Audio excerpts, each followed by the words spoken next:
Okay, good morning, and thank you for joining the Scoping Plan workshop on public health. I'm Barbara Weller.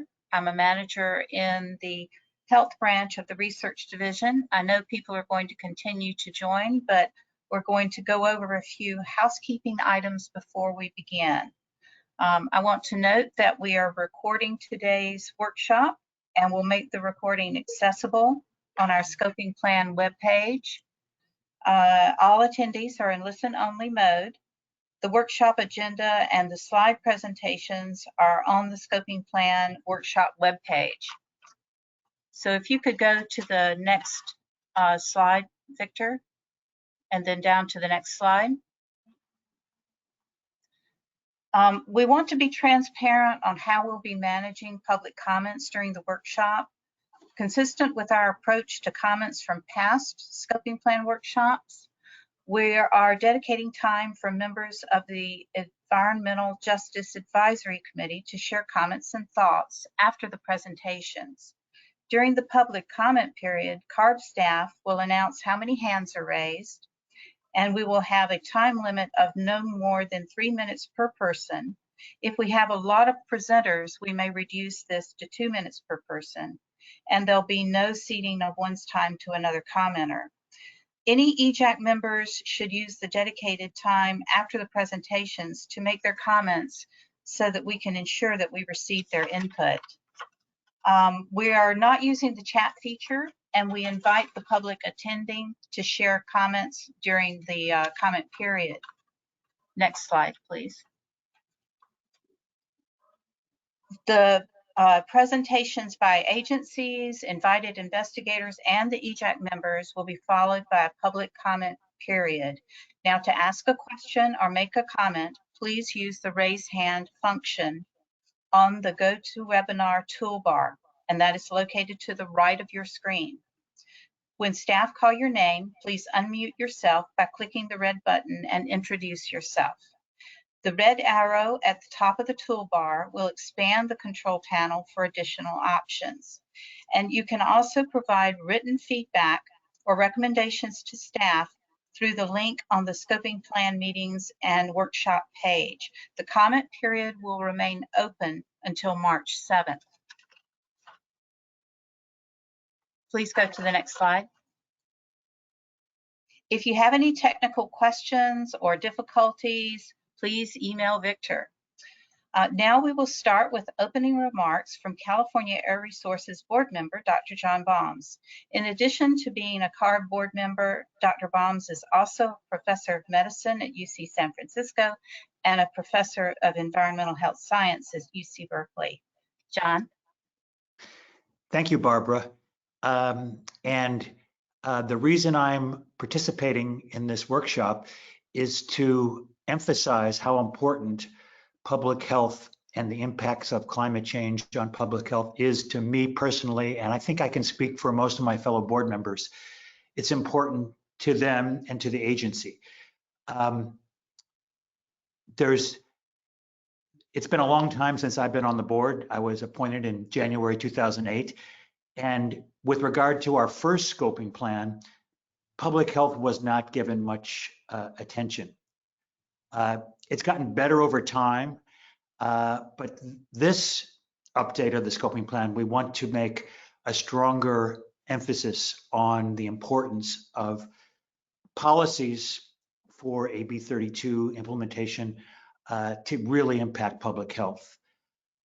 I think the organizers of this webinar put together a great program. I especially like that CDPH and OEHHA, sister agencies in the state government who are concerned with climate change and public health, will be making presentations. And I welcome the Environmental Justice Advisory Committee input. I'm especially pleased that our two invited speakers, Amy Kyle and Gina Solomon, are longtime colleagues who I think will bring fresh perspective and good ideas to this conversation today. My last comment is that I'm fairly certain that my environmental justice friends will find what we're planning to do so far to be insufficient in detail in particular. And that would be a correct assessment, because the scoping plan is a high-level document. It's not really a detailed blueprint of how we will go forward. So I want to pledge my personal promise, and I think I can speak for the board, that we will make sure when we're trying to implement the scoping plan, when we have to get into the details, that we are definitely going to emphasize public health impacts. So remember that this is a high-level framework and the details will come later. So to my environmental justice friends and colleagues, hold our feet to the fire for this promise that I'm making on behalf of the board. So I look forward to the rest of the webinar, and I'll hand it over to Elizabeth Sheila. Thank you, Dr. Balmes. I really appreciate that background and that introduction and you participating today. And for everybody else, I want to welcome everybody. I'm so pleased to see so many people online in attendance and look forward to the discussion. I'm Elizabeth Sheila. I'm the Chief of the Research Division at CARB. And so I'm going to start out on why we are here. And could you advance the slides, please? We know climate change is happening and we have an imperative to act. The evidence is clear. The changes in our physical environment are impacting public health and the economy. If you could go forward a couple of, one more, yes. We also know that these impacts are disproportionately felt by frontline communities, which are often communities of color. Poor air quality has increased susceptibility to respiratory illnesses such as COVID-19. Summer after summer, the state has experienced catastrophic wildfires that have resulted in loss of life, severe smoke episodes, and destruction of property. We have also seen extended periods of drought that have resulted in job losses and significant damages to our agricultural industry. Drought and heat events also strain our energy grid. Next slide. Scoping plans are actionable plans to lay out cost-effective and technologically feasible paths to ensure we meet the statewide greenhouse gas emission reduction targets. Each scoping plan includes a suite of policies to achieve the broad mandates that guide development of the plan.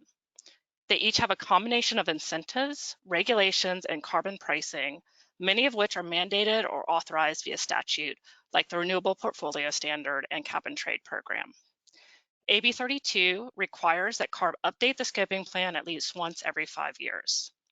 This is our fourth scoping plan update, and all previous plans leverage traditional air quality programs to provide both greenhouse gas and air pollution emissions reductions.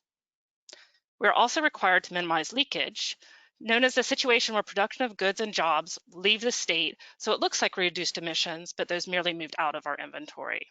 When production leaves the state, it can also result in a loss of jobs in the state. Finally, AB 32 requires that policies in the plan are cost-effective with flexible compliance options and directs CARB to facilitate subnational and national collaboration. Climate change is a global issue, and without action from like-minded partners, we will still face the impacts of climate change. For global pollutants such as greenhouse gases, a reduction anywhere is a benefit everywhere. Our goal has always been to develop scalable and exportable programs that other jurisdictions can implement and use to reduce emissions within their borders. That is one of our biggest contributions to addressing this global threat. Next slide. I want to now change over to the 2022 scoping plan, which is due to the board in late 2022 for consideration and approval. Every scoping plan has had a different purpose to reflect new legislative mandates, climate goals, or types of assessments needed at that time.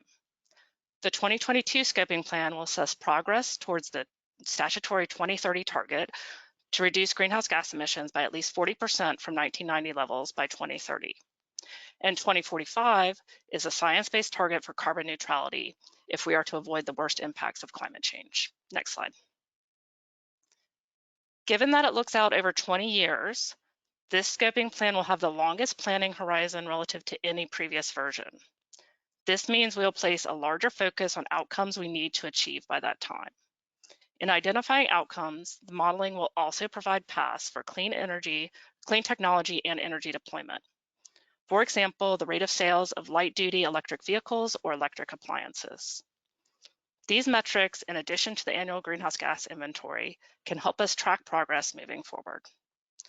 Importantly, these outcomes must be considered in both the context of achieving near-term air quality benefits and longer-term greenhouse gas benefits. Next slide. The scoping plan health analysis has multiple goals. CARB will include updated information on the impacts of climate change on human health, and the main analysis will focus on health impacts under carbon neutrality no later than mid-century versus remaining where we are, or status quo. As the scoping plan is statewide and focuses on outcomes, not specific measures, the analysis will look at the impacts of the scoping plan outcomes. We'll expand upon the 2017 analysis, and we'll go into more detail later in the presentation. We'll use both quantitative and qualitative approaches in the 2022 analysis. The quantitative analysis will include additional monetized health benefits, and the qualitative analysis will focus on increasing community resilience.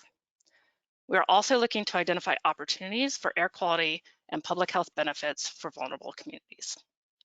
Next slide.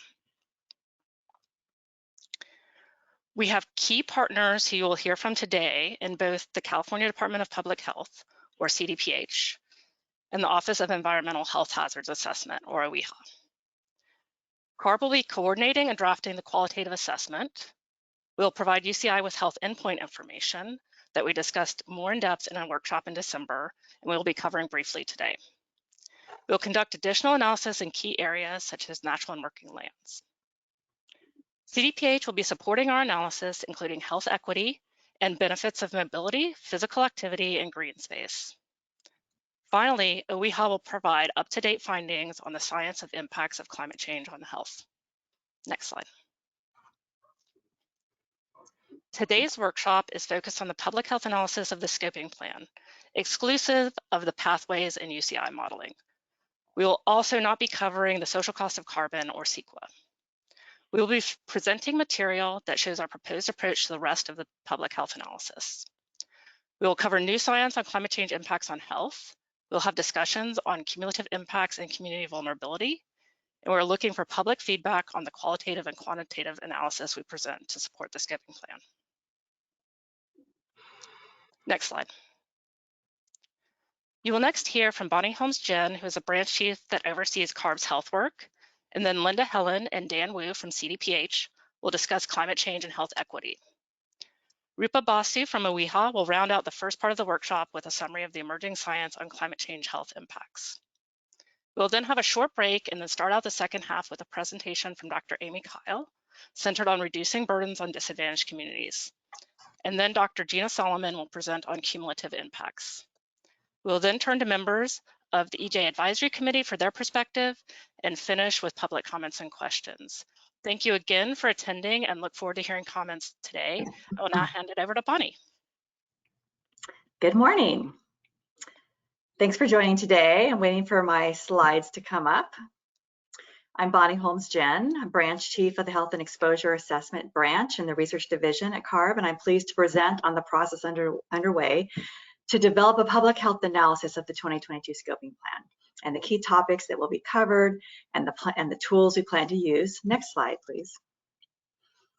Fossil fuel combustion is the biggest contributor to greenhouse gases, and our climate change progress is tied to a rapid transition away from combustion and toward clean energy and technology.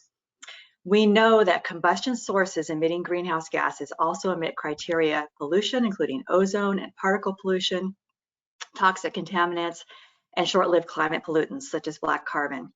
All are linked to serious health effects. In addition, higher temperatures from climate change can amplify the production of some of these pollutants, creating a worsening cycle of effects.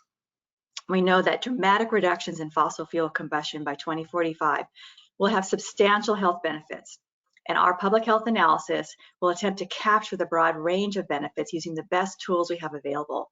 At the same time, we have the goal of achieving benefits equitably across the state. Next slide. Because the different types of pollutants can be interrelated, California's air quality programs reflect this relationship, addressing the need to reduce all three types of pollution to achieve our public health goals. This multi-pollutant approach will be reflected in the upcoming 2022 version of the scoping plan, where you will see many of the efforts included in the statewide SIP implementation strategy, this state implementation strategy, incorporated into the scoping plan. As discussed by Elizabeth Shealy, this update of the scoping plan will focus on the contrast between today's California that is still dependent on a fossil fuel-based economy and the many benefits that will be seen with a reduced dependence on fossil fuels. Next slide. Climate change is considered the greatest global public health threat of the 21st century. The health impacts of the climate crisis are already being felt by Californians, with negative health effects projected to only worsen in coming years. Climate change-related health impacts include increased numbers of cases of heat-related illness and death, more air pollution-related, cardiovascular and respiratory diseases, increased injury and loss of life due to severe storms and flooding, increased vectorborne and waterborne diseases, and stress and mental trauma from loss of livelihoods, property loss, and displacement.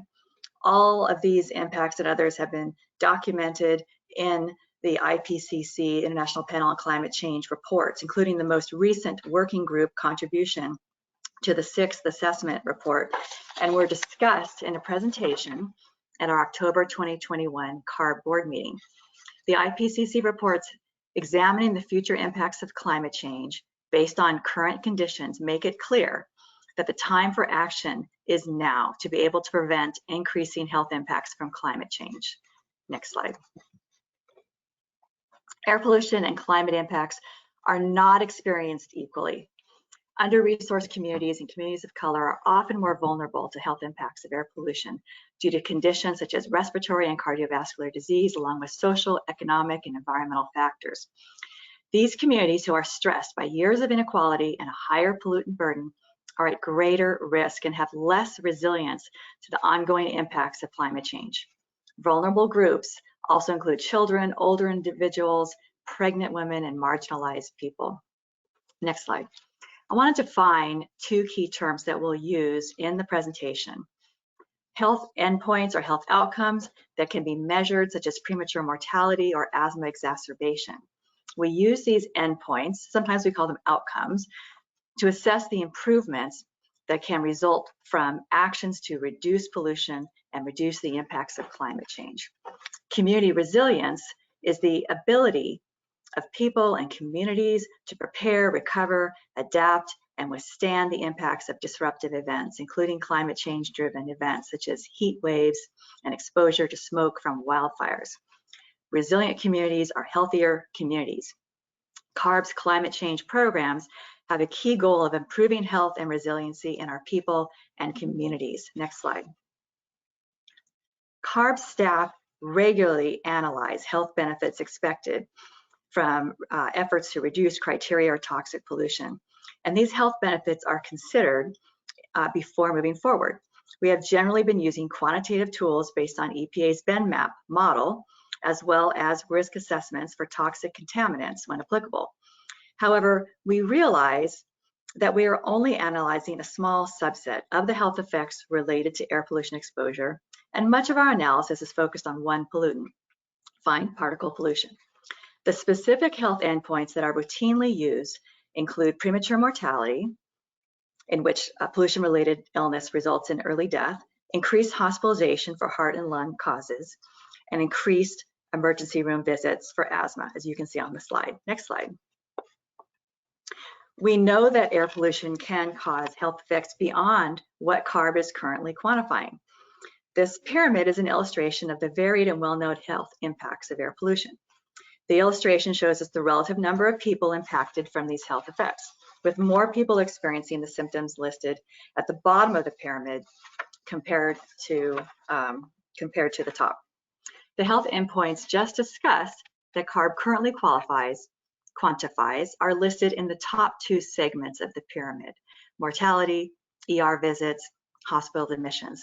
As you go toward the bottom of the pyramid, more people are impacted by these other health endpoints, including lost work and school days, asthma attacks, and lung function decrements and inflammation. Next slide. So here's an example of CARB's health analysis, showing the impacts calculated for the advanced clean trucks regulation. The transition to zero emissions spurred by the advanced clean trucks regulation means substantial reductions in fine particle emissions cumulatively from 2020 to 2040. The regulation is projected to result in hundreds of fewer premature deaths, emergency room visits for asthma, and hospital admissions for respiratory and cardiovascular diseases. And we've listed the numbers of cases on this slide. And this is again for 2020 to 2040. The avoided illnesses and deaths translate into more than $8 billion in public health benefits. In the scoping plan process, our University of California Irvine contractors are calculating reductions in illnesses and deaths expected due to the mix of changes involved in moving toward decarbonization.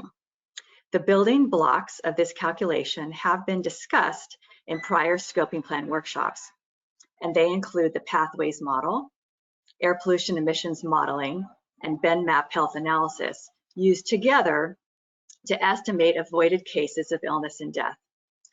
Those health benefits will be calculated at the state level and scaled down to a more local level. Since this process has been discussed in prior workshops, we're not focusing on that piece in the presentation today. Next slide. So one key way we can expand our health analysis is to include additional health endpoints into our analysis. The broader the health outcomes that we're analyzing, the more we can take into account illnesses that affect communities across the state, resulting in suffering and loss.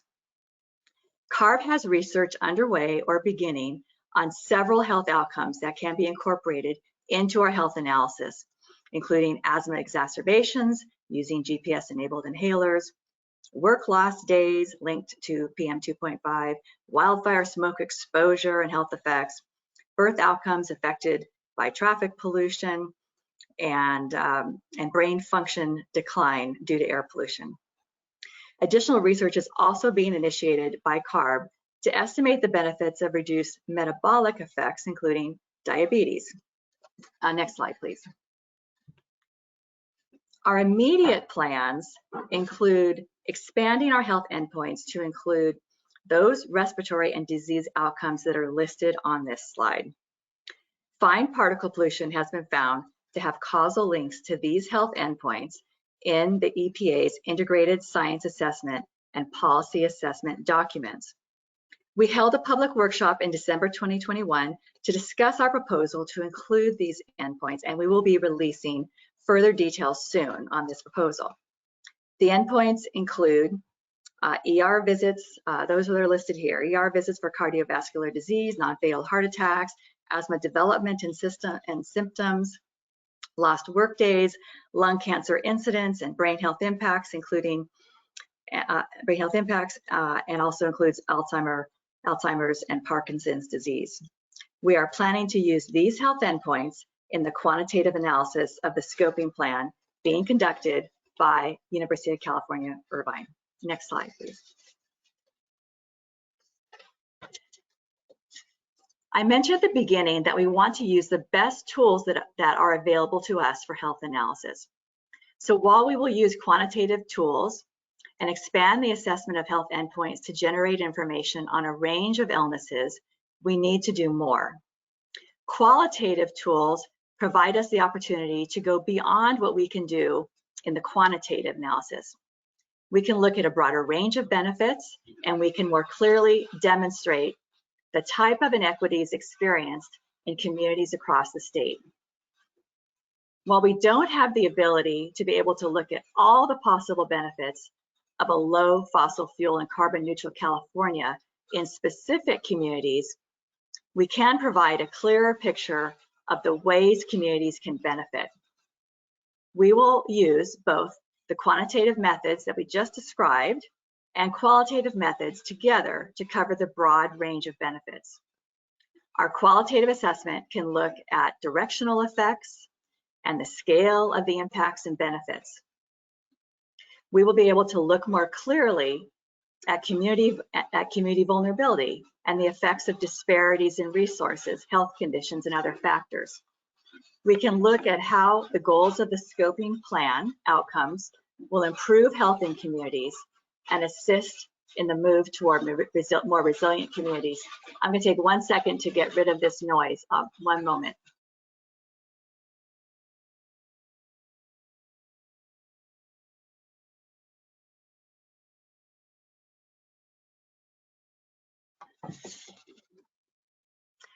Apologies. Okay, next slide, please.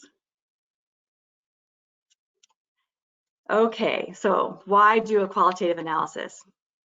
I want to emphasize that there are many similarities in what we can accomplish with quantitative and qualitative approaches, but both have key strengths. Both quantitative and qualitative methods are rooted in the strength of the science and the epidemiological literature on the health impacts of air pollution and climate change. Both can look at regional and statewide effects.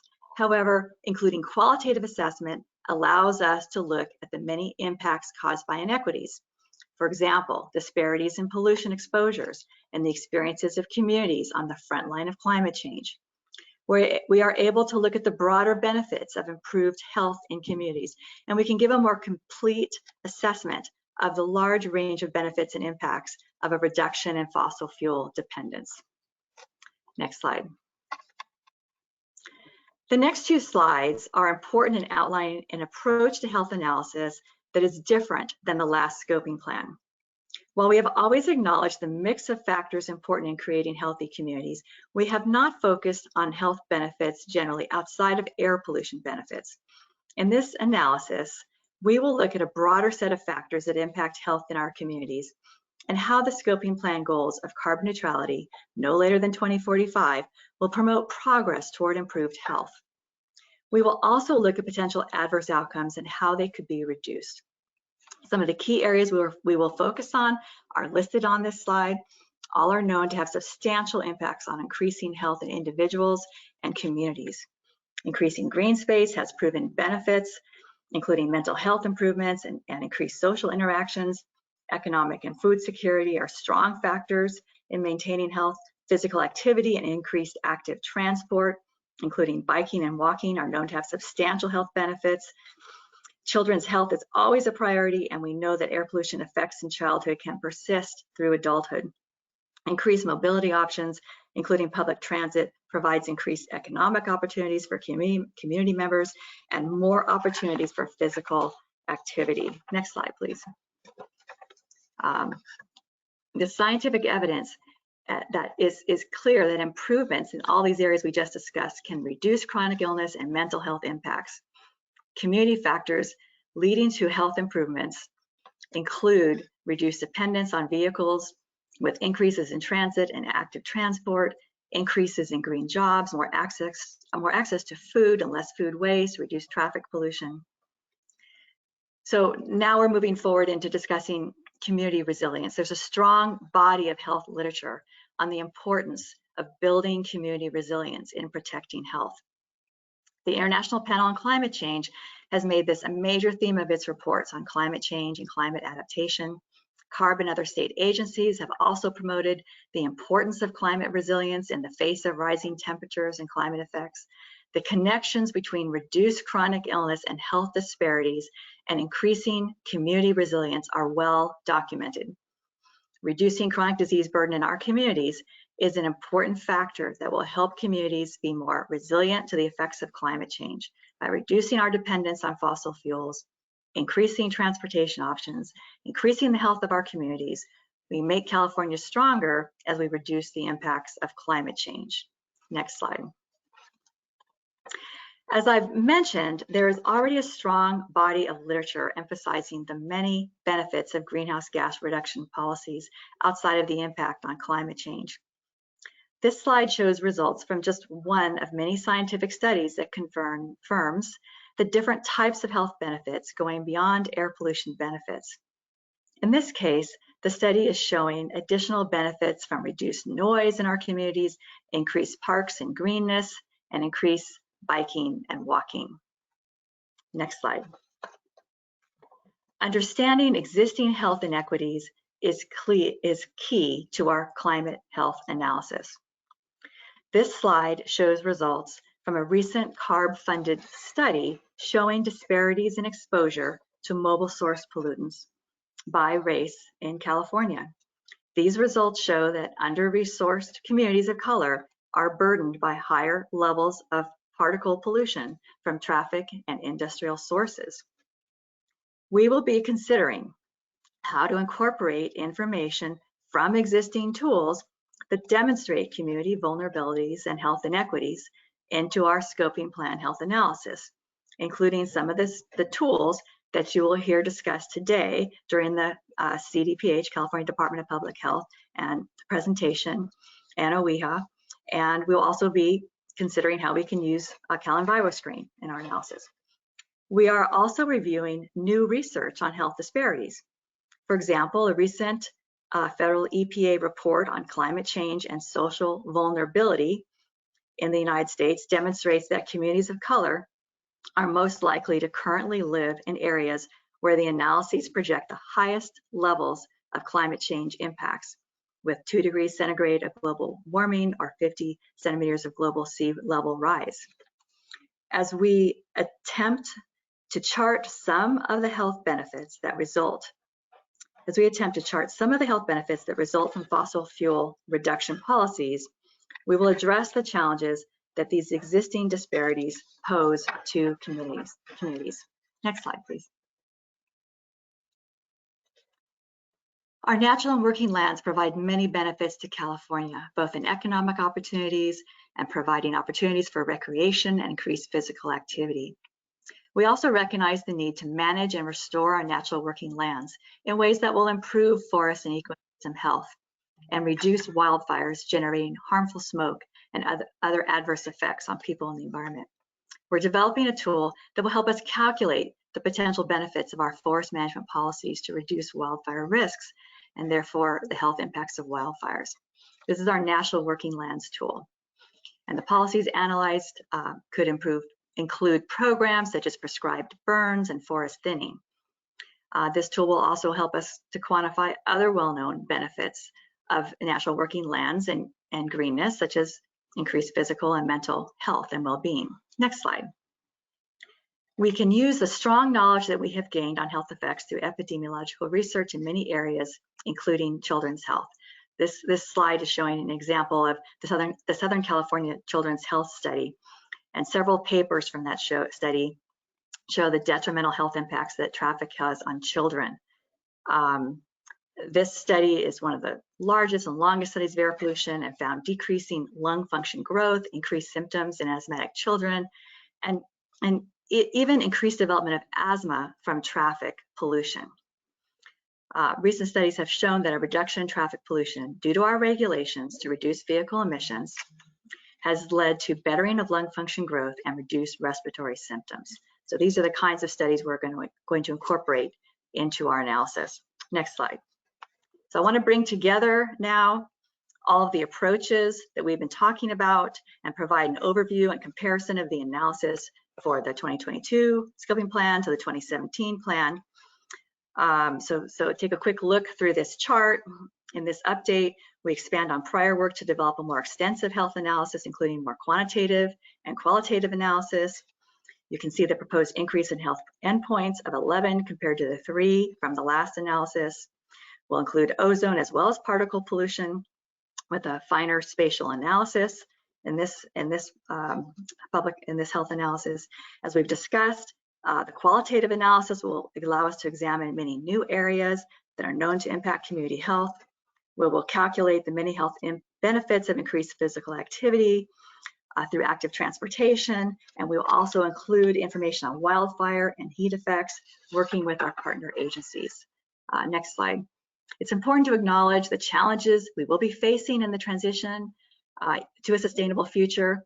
Even though we are pursuing important steps with proven health benefits, we can't account for all the specific issues and possible adverse effects at the community level. We will include in our analysis consideration of these types of impacts connected to changes in fuel use, fueling practices, and transportation behaviors at the local level when we model increases in walking and biking, for example. We will consider the potential for increased pedestrian or bicycle accidents during the transition period. We will also note how those challenges could be addressed. Next slide. So just to say, the scoping plan is not the end of our transition, but the beginning. As new programs and regulations are developed or existing ones are modified to support this transition from fossil fuels, there will be more detailed health analysis, and Dr. Baums spoke to this at the beginning of the workshop. Health metrics to measure success are important, and we've started new research to look for ways to analyze and track health impacts in communities. And new tools and improvements in existing tools can help us to expand the areas we can analyze as we go forward. Next slide. So in summary, we'll be analyzing the benefits, challenges, and opportunities of scenarios to reach carbon neutrality by 2045 compared to status quo. We will look at the health effects of a sustainable California with both quantitative and qualitative methods that have been covered today. Next slide. We have a very strong team working on the scoping plan health analysis, including Barbara Weller, you've heard from, the section manager for the Climate and Health Analysis and Library Services section, Hae-Yoon Park, section manager for the Health and Ecosystem Analysis section within my branch, and their staff teams. And they will all be assisting in answering questions today. So we'll have time for questions later. And right now, I want to thank you so much for your attention. And I'm really pleased that we could present all of this work that's underway on our health analysis and the new things that we're doing. Now I'm going to turn the workshop over to Linda Helen and Dan Wu. Linda Helen, section chief for the Climate Change and Health Equity Program, California Department of Public Health, and Dan Wu, the team lead, also for the Climate Change and Health Equity Program. Go, Linda. Thanks, Bonnie. I appreciate the opportunity to present at today's workshop. My name is Linda Helen, Chief of the CDPH Climate Change and Health Equity section. Looks like we have Rupa's presentation up. See if that can get switched to ours. And I'm joined today by Dan Wu, Team Lead for the Climate Change and Health Equity section at the California Department of Public Health. Should we just let Rupa go ahead and present since that's whose slide is up? Oh, there's ours. Okay, great. Thank you. Recognizing that climate change is a public health crisis and the greatest threat to health of the 21st century, our CDPH Climate Change and Health Equity section, or CHESS, works across agencies and departments to assure that California's actions to prevent and prepare for climate change also improve health and increase equity. This includes providing health equity consultation to CARB and other state agencies implementing California's climate change policies, including AB 32 and the 2022 update of the scoping plan. As mentioned in CARB's opening presentation, our CDPH role is focused on helping develop the qualitative analysis, largely drawing from existing literature, as well as leading the quantitative analysis, modeling the health benefits of increased active transportation. For today's workshop, we'll first provide an overview of the ways climate change is already impacting public health, as well as a high-level framing of a health equity approach to climate action. We'll conclude by discussing how climate strategies, as part of the scoping plan and overall statewide efforts to reach carbon neutrality, have the potential to yield significant health equity and resilience benefits. Climate change magnifies existing threats and inequities, yet addressing climate change and working towards carbon neutrality is a huge opportunity to improve health, because many of the actions we take to address climate change can also improve health and equity outcomes, and because the factors harming the planet are also damaging people's lives in many other ways. We provide a climate, health, and equity in all policies lens to state climate change work, to reduce greenhouse gas emissions and build resilience to climate impacts by reducing underlying inequities in living conditions for and with people facing historical and continuing inequities. Next slide, please.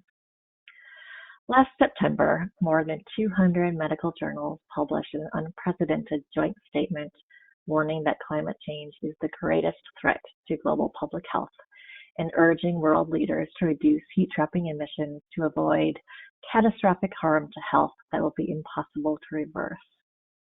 The 2021 Lancet Countdown Report declared a code red for humanity in the face of climate change.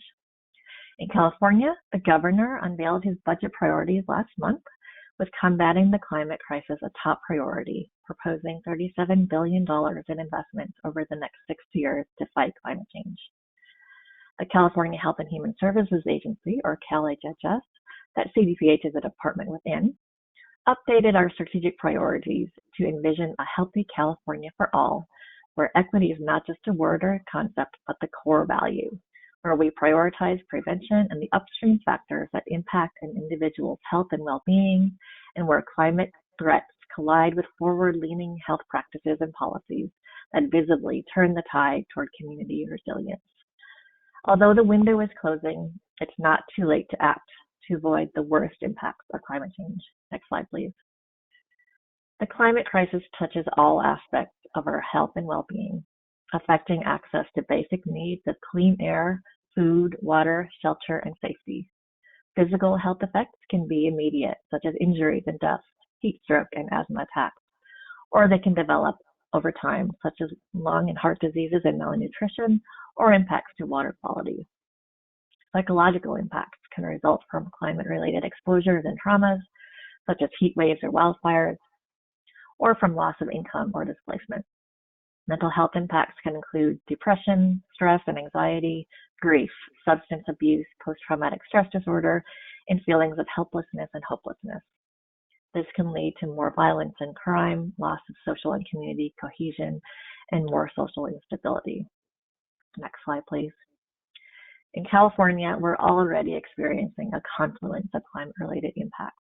The past few years saw record-breaking wildfires that incinerated entire towns and led to smoke that made it hard to breathe for communities across the state. Last summer was the hottest on record for California, where we saw the highest temperature ever reliably measured on Earth at 130 degrees last July in Death Valley. Homes in many areas of the state, particularly in low-income neighborhoods, as well as historically temperate areas and coastal communities, often are not equipped with air conditioning to adequately protect residents from extreme heat. And California building codes do not require there to be a maximum temperature limit for residences. And these impacts can hit at the same time. In 2020, we saw heat waves and power outages on top of wildfires and smoke, all within a backdrop of a global pandemic. Or in Santa Barbara County in 2018, where wildfires burned up trees and vegetation that controlled soil erosion, which then resulted in deadly mudslides when heavy storms followed the fires. Next slide. Looking at extreme heat, in 2020, there were 5,050 emergency department visits and 154 deaths due to heat. And these numbers are an undercount because they don't include many other causes of morbidity and mortality that may be exacerbated by heat, but not noted as heat-related in medical records. The chart on the left shows the rate per 100,000 residents of heat-related emergency department visits in California by year from 2005 to 2019. The chart on the right shows the absolute number of heat-related deaths during that time period. You can see spikes for the historic 2006 heat wave and another spike in emergency department visits in 2017, when there were also record-breaking early season heat waves, and then an increase in 2020 during the pandemic.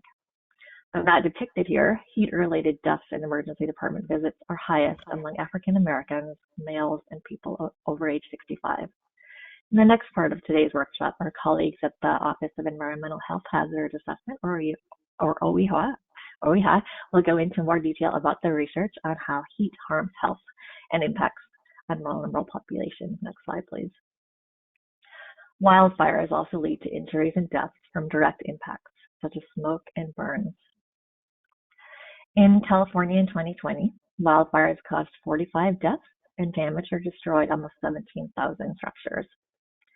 The chart on the left shows the number of civilian and fire service personnel deaths due to wildfires from 2008 to 2020, with a clear increase in recent years. Exposure to wildfire smoke has been linked to overall increased mortality and worsened cardiovascular and respiratory diseases. Our colleagues at OEHHA will discuss this in greater detail shortly. At least 95% of Californians suffered unhealthy levels of particulate pollution due to wildfires in 2020, when there were 825 million person days under heavy smoke plumes in California. The chart on the right shows the number of people in California who were under smoke plumes from 2011 to 2021. Both the extent and intensity of wildfire smoke have increased over time. It's important to note, however, that the presence and category of the smoke plumes from the satellite data do not necessarily correspond to exposure levels on the ground. Next slide, please. As heat waves and droughts have intensified in California due to climate change, their effects on several vector-borne, foodborne, waterborne, and soil-borne infectious diseases have already impacted Californians over the past decade, and their disease burdens are expected to increase further into the future, resulting in many more cases and deaths. Major climate-sensitive infectious diseases include vector-borne diseases that are transmitted by mosquitoes, ticks, fleas, or other vectors, waterborne and foodborne diseases such as Legionnaires, Salmonella, E. coli, 0157, and Vibrio infections, and soil or dust-borne valley fever. As shown here, cases of valley fever in California have increased from fewer than 1,000 in the year 2000 to over 9,000 in 2019, and have expanded from historically endemic counties in the San Joaquin Valley to new counties along the coast and into Northern California. The number of valley fever cases appear to have been amplified with rain returning after years of drought. Next slide, please. For vector-borne diseases, those due to mosquitoes are predicted to increase globally as warming shortens the mosquito maturation process and increases their numbers, range, and length of seasonal activity. West Nile virus is the most important mosquito-borne disease in California. Over 7,200 cases, 320 of them fatal, have been reported since the virus emerged in 2003. Peak activity has been associated with extreme heat and drought. 2 invasive Aedes mosquito species have been detected within the last decade as many Central Valley and Southern California counties, and these mosquito species are slowly spreading northward as temperatures warm. These species can transmit Zika, dengue, and chikungunya viruses, and therefore potentially cause local outbreaks of these tropical diseases after infected travelers return from travel abroad to areas where these Aedes mosquitoes are established. In addition to mosquitoes, climate change will impact the prevalence and distribution of ticks, fleas, rodents, and their pathogens in California. Associated diseases include Lyme disease, plague, and hantavirus. Foodborne and diarrheal disease, including those due to Salmonella and Campylobacter, shown on the right, are more common in the summer months when temperatures are warmer. And as warm months now come earlier and last longer, foodborne and diarrheal diseases and outbreaks are likely increasing. Vibrio bacteria, which exist naturally in coastal water, increase in numbers as seawater temperature increases and can cause foodborne outbreaks among people eating shellfish, such as oysters, and wound infections if a fresh skin wound is exposed to seawater. Achieving carbon neutrality as soon as possible is essential to minimize all of these health impacts. Next slide, please. And while all Californians are affected by climate change, the impacts are more severe for communities already facing inequities. Climate impacts expose underlying systemic injustices across the spectrum of our economy and society. People with existing health conditions, people inadequately housed, outdoor workers, certain communities of color, immigrants, people with low incomes who are socially isolated, the very young or elderly, pregnant people, and people with disabilities face disproportionate risk of harm from climate impacts. For example, a study on the last drought in California found that low-income households, people of color, and communities already burdened with environmental pollution suffered the most severe impacts caused by water supply shortages and rising cost of water. Next slide, please. The injuries, disease, and premature deaths associated with climate change exact a financial cost as well that will only get worse. But rapid action to reduce emissions and prepare for impacts can help to avoid the worst outcomes and associated health costs. In a report released last May by the Medical Society Consortium on Climate and Health, the NRDC, and Wisconsin Health Professionals for Climate Action, the economic burden of fossil fuels and climate change on health in the U.S. is a staggering $820 billion per year, most likely an underestimate because of limited available health data. In California, as an article from CalMatters describes, quote, as horrendous as the wildfire situation is, California's fourth climate change assessment made clear it's just one line item on a colossal ledger. It could soon cost us $200 million a year in increased energy bills to keep homes air conditioned, $3 billion from the effects of a long drought, and $18 billion to replace buildings inundated by rising seas, just to cite a few projections. Not to mention the loss of life from killer heat waves, which could add more than 11,000 heat-related deaths a year by 2050 in California, and carry an estimated $50 billion annual price tag. Next slide, please.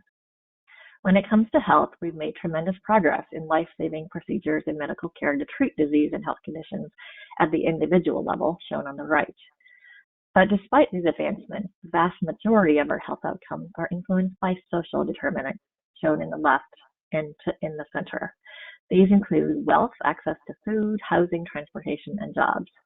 Moving upstream aims to tackle underlying inequities, often driven by structural racism and economic inequality that are perpetuated in our policies and systems, which then shape our living conditions and ultimately our health outcomes.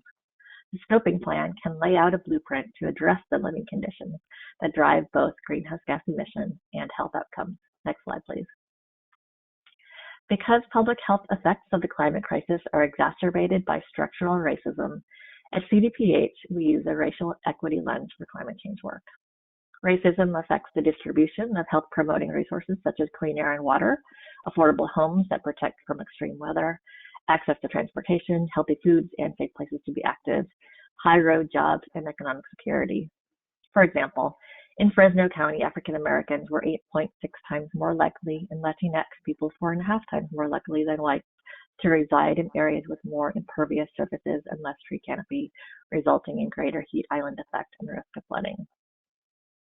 Explicitly naming and addressing inequities based on racism will improve resilience to health impacts of climate change among people of color and improve health for all people, as everyone does better in more equal societies. For CDPH, equity is about achieving a fair distribution of power and access to resources. And this requires prioritized investment in communities facing historical and continuing inequities, which can then reduce vulnerability to harm from climate change. This involves identifying communities suffering disinvestment and developing policies to enact the equity mechanisms shown here, including prioritized monetary resources, higher levels of service or facilities, capacity building or training, jobs, and decision-making power. Genoveva Islas from Cultiva la Salud sums it up as cash, capacity, and control. CARB and other state agencies have applied this equity frame with the California Climate Investment Program, where at least 35% of investments must be prioritized for disadvantaged or low-income communities as identified by the Cal EnviroScreen tool. Now I will pass it over to Dan to continue the presentation. Next slide, please. Thank you, Linda. So despite the mounting inequitable health impacts of climate change, addressing climate change represents an opportunity to improve living conditions and public health outcomes through no regret climate measures that can reduce emissions, increase community health and resilience, and address inequities. Such actions include creating living wage low carbon jobs, reducing driving and increasing physical activity, transit-oriented and infill development, all of which can help to reduce car dependency in the first place, maintains affordability, and doesn't locate polluting uses near people. Building safe, appealing facilities for walking, cycling, and transit, creating healthy local plant-based food systems, urban and community greening and other nature-based solutions, and reducing building energy use through energy efficiency, weatherization, cool roofs, and water conservation. But not all emissions reduction measures have equal health benefits, and some may even inadvertently harm health and equity outcomes, which is why it's important to analyze health and equity effects of climate action. Next slide, please. So taking action to reduce greenhouse gas emissions is absolutely critical for protecting and promoting public health. California's goals for reducing greenhouse gas emissions by 40% compared to 1990 levels by 2030 and reaching carbon neutrality by no later than 2045 are in line with the international goal of limiting warming to 1.5 degrees Celsius or less in order to avoid the worst impact of climate change. This graphic was adapted from the UN Environment Programme's recent adaptation gap report and shows how dramatic reductions in emissions are essential to achieving the lowest impacts and long-term costs, to avoiding the long-term costs of climate change. The greater we can reduce emissions now, the greater we can limit climate risk later. And closing this adaptation gap can help in terms of how much we'll need to adapt to the impacts of climate change in the future. Next slide, please. So how can we help motivate action? Well, the health message can be persuasive. Eco-America's research shows that protecting health is the top reason Americans select for supporting climate solutions, with 76% motivated by health concerns. And 68% of Americans trust health professionals for information on climate change, so they're effective spokespeople. Next slide, please. As Linda mentioned earlier, CDPH is doing a variety of activities to tackle the climate and health crisis. Our 8-member CDPH Health, Equity, and Climate section works collaboratively with other agencies across sectors to provide a climate, health, and equity in all policies lens to statewide policy and planning.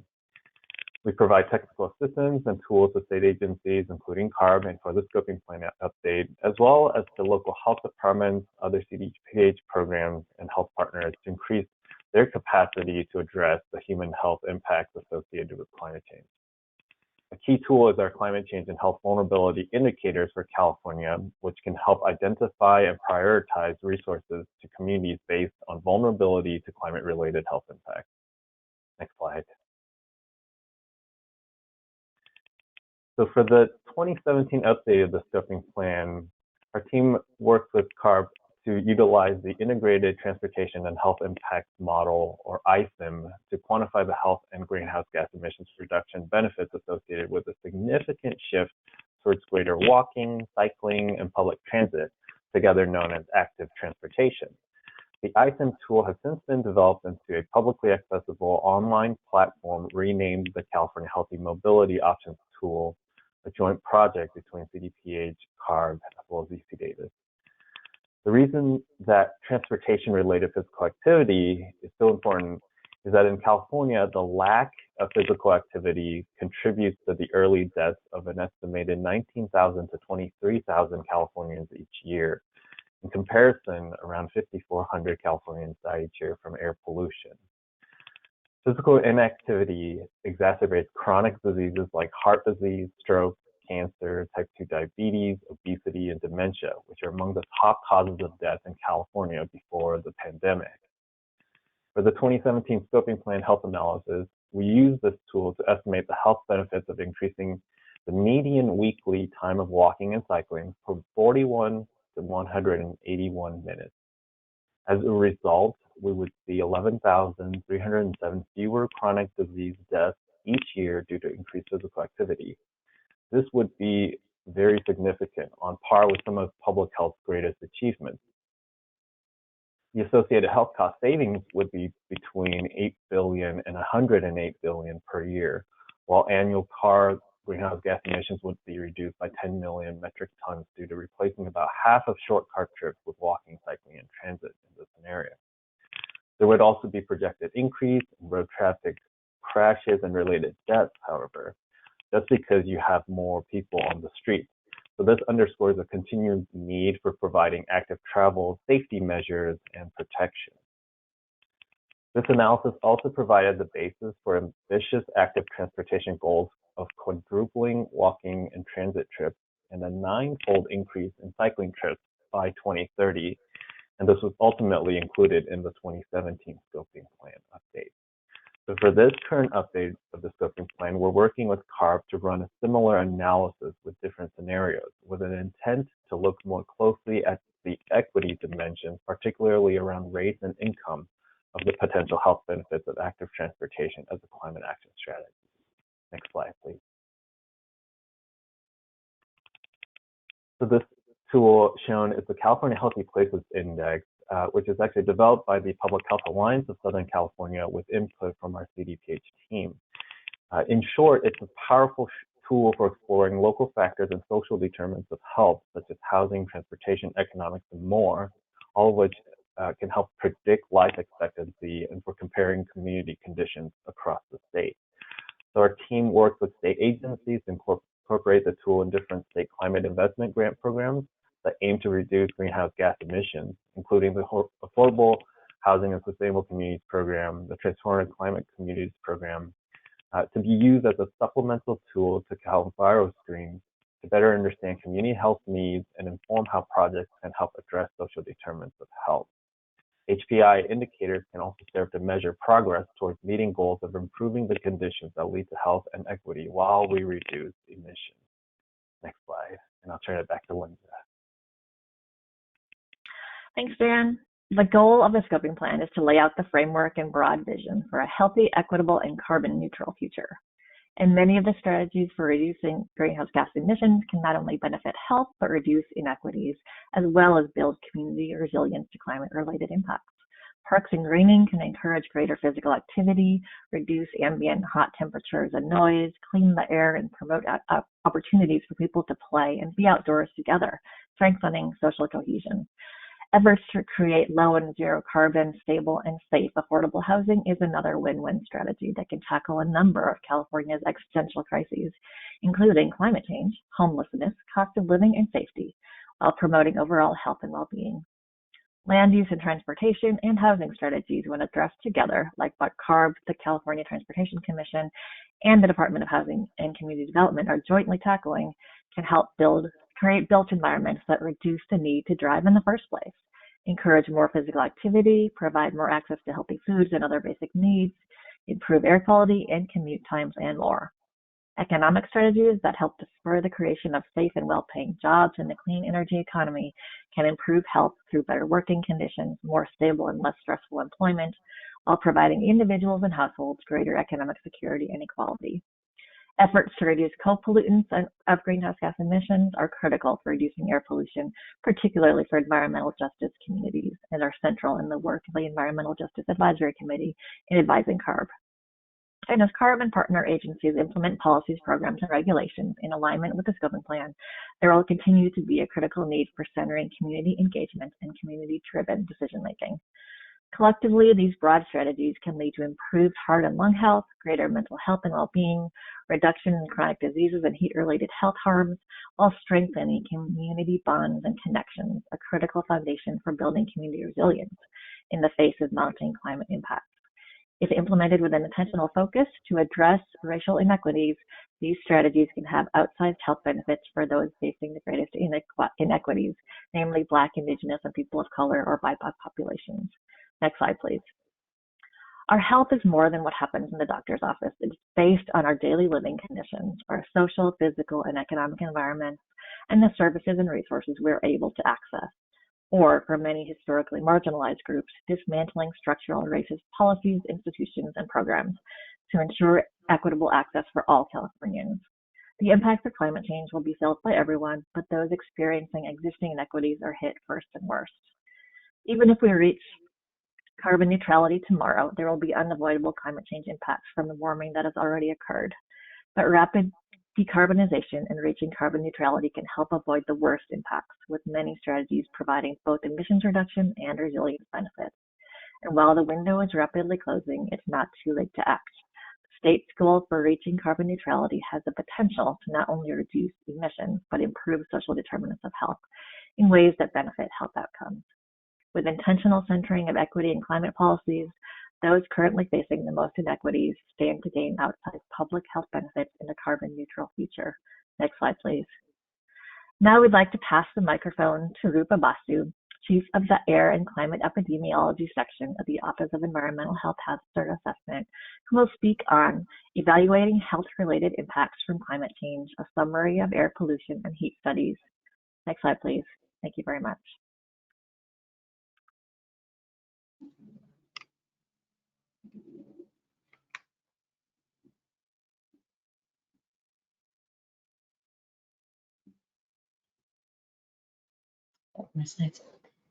Hi, everyone. As Linda just said, I'm Rupa Basu. I'm the Chief of the Air and Climate Epidemiology Section at OEHHA. Next slide, please.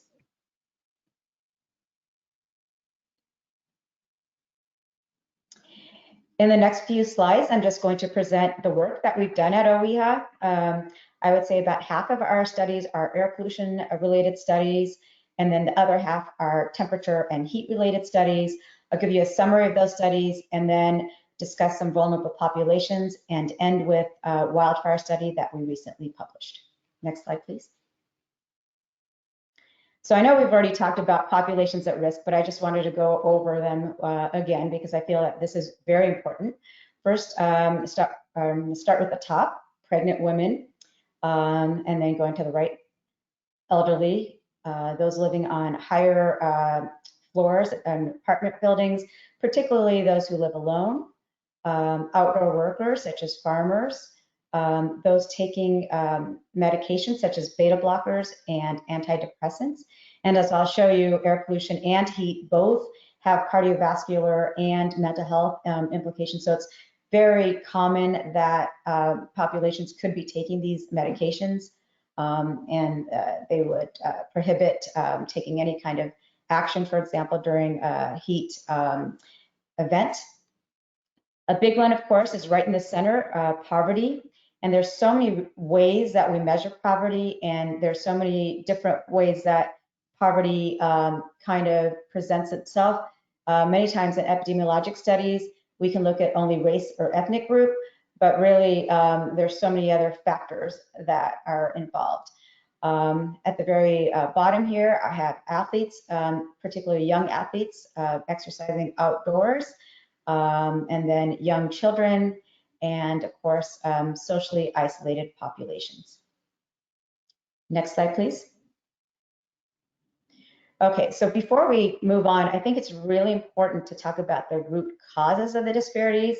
If we don't talk about the causes, we can't really address them. So there's greater exposures to heat and air pollution in predominantly Black and Brown communities. And there's reasons for this. There's lasting effects of historical redlining that have caused these disparities in terms of housing and loan.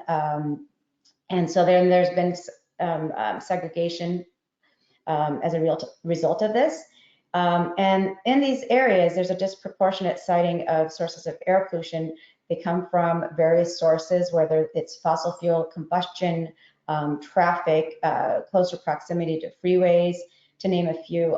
There's also urban heat island effect, meaning that these areas also have more blacktops and buildings and less green space. And the blacktops, of course, absorb heat, and that would result in more health impacts.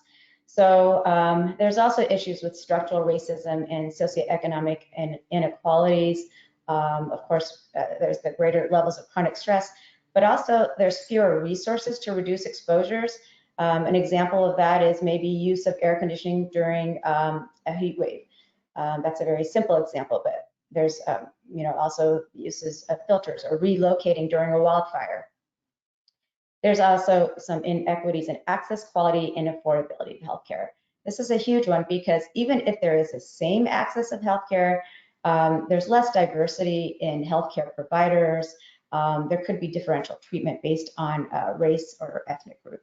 So these are all issues that need to be addressed in order to reduce the disparities that we see from air pollution and heat exposure. Next slide. So I'm going to focus on our epidemiologic research, and that just means health studies that we focused on at OEHHA.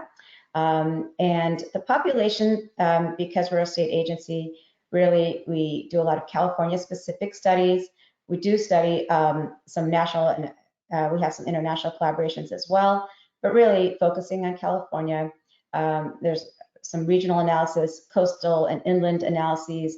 We also look at some counties, specific zip codes, but we don't usually get smaller than that spatially. That's really, we don't go into communities and do that type of work yet. Also looking at subgroups by age, race, ethnicity, as I mentioned earlier, as well as socioeconomic status as much as we can get. Usually it's income level or percent of household that is English speaking as a first language. Those are just examples. There's also primary exposures of interest that we generally consider are criteria air pollutants, and fine particulate matter is a huge one just because that data is readily available from 1999 in California and has a lot of health effects, as I'll go over in the next few slides. There's also heat, and what I mean by heat is really just the background levels of temperature that we experience on a day-to-day basis. We do have some heat wave studies, but the results of our studies are based on heat, temperature, and humidity.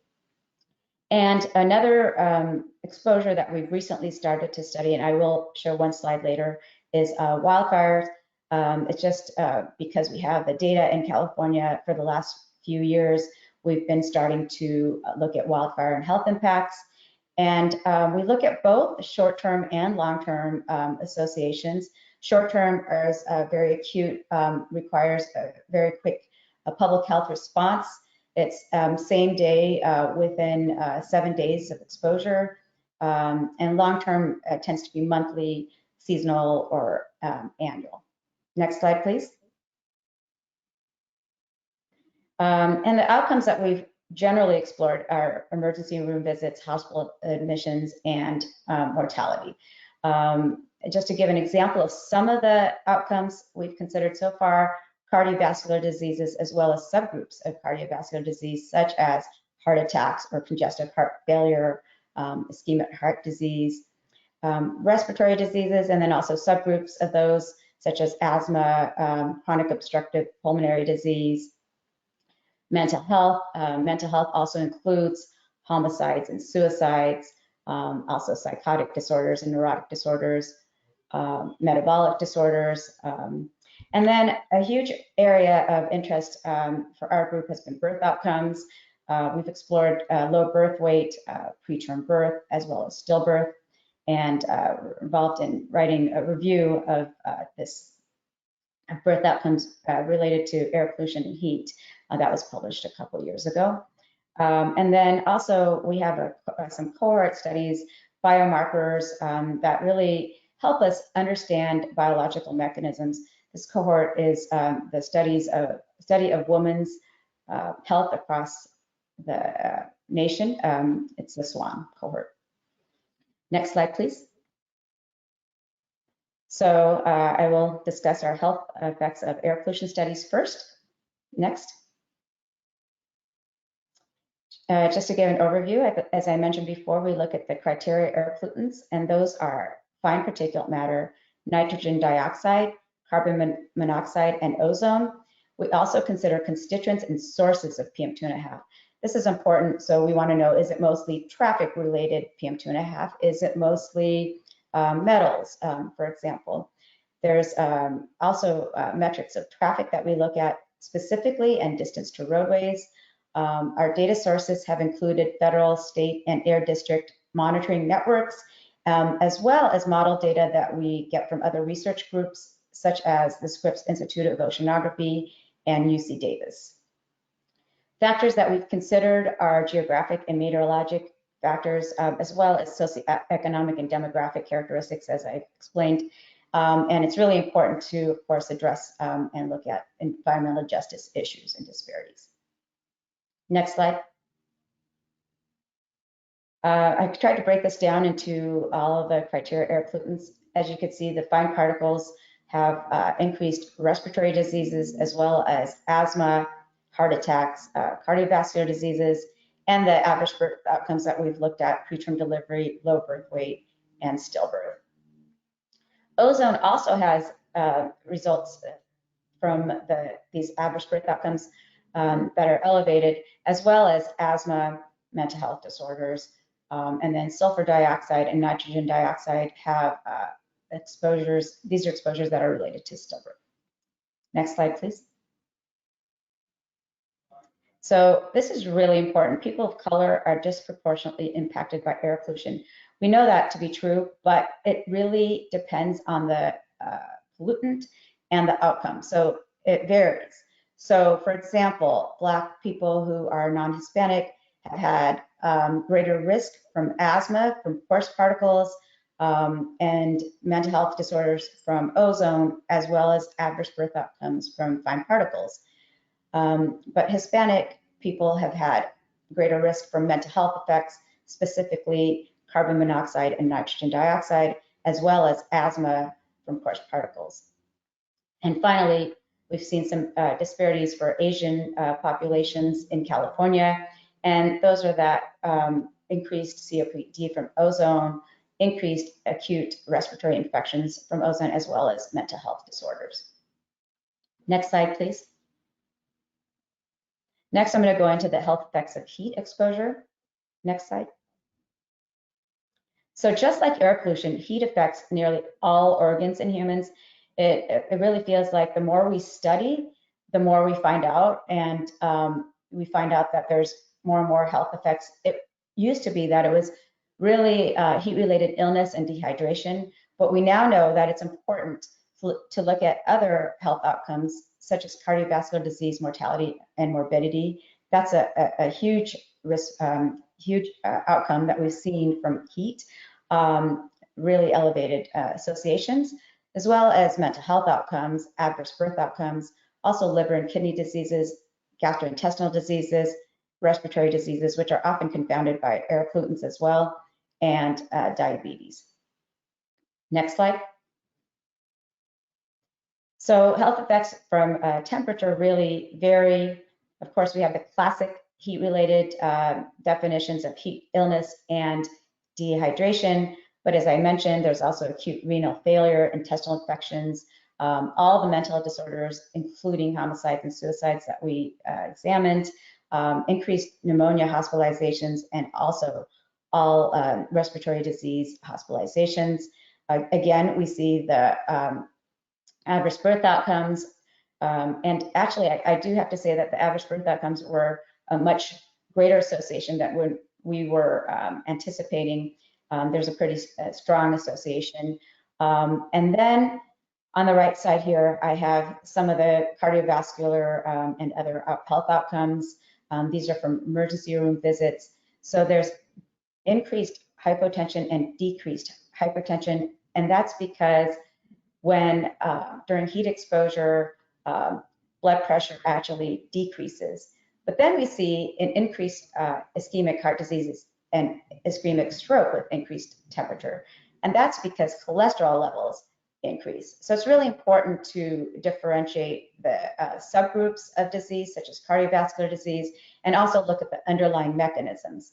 So again, ischemic stroke increases because of blood pressure decreasing and cholesterol increasing, but then hemorrhagic stroke actually decreases.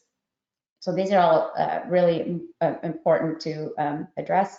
There's also increased cardiac dysrhythmia and increased diabetes, and of course increased deaths. And what I mean by that is premature deaths, often from some of these other outcomes that I've mentioned already: cardiovascular, some respiratory, some diabetes, for example.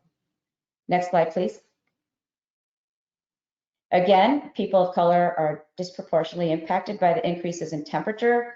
We see this across the board for all health outcomes, but it does vary. So for Black people, for example, again, we see the birth outcomes. A review paper also showed us that valley fever infections are greater for Black people. Same thing with cardiovascular and ischemic mortality and infant all-cause mortality. And that was a new finding from one of our studies.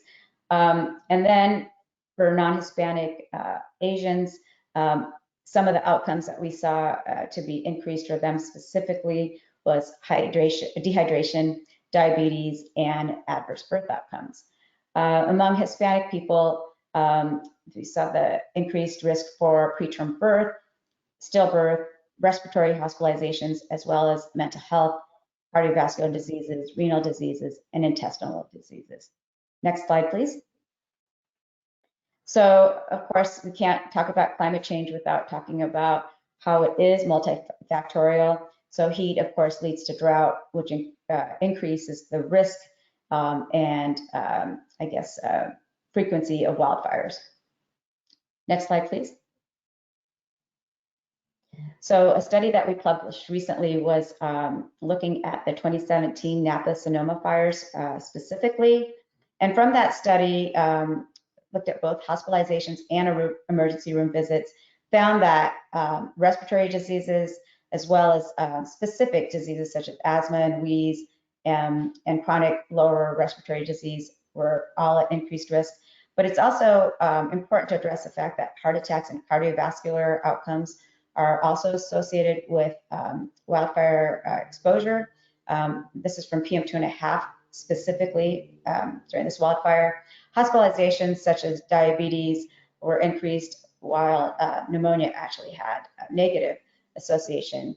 For emergency room visits, there was an increased risk for acute respiratory diseases, upper respiratory diseases, but a decreased risk for mental health disorders.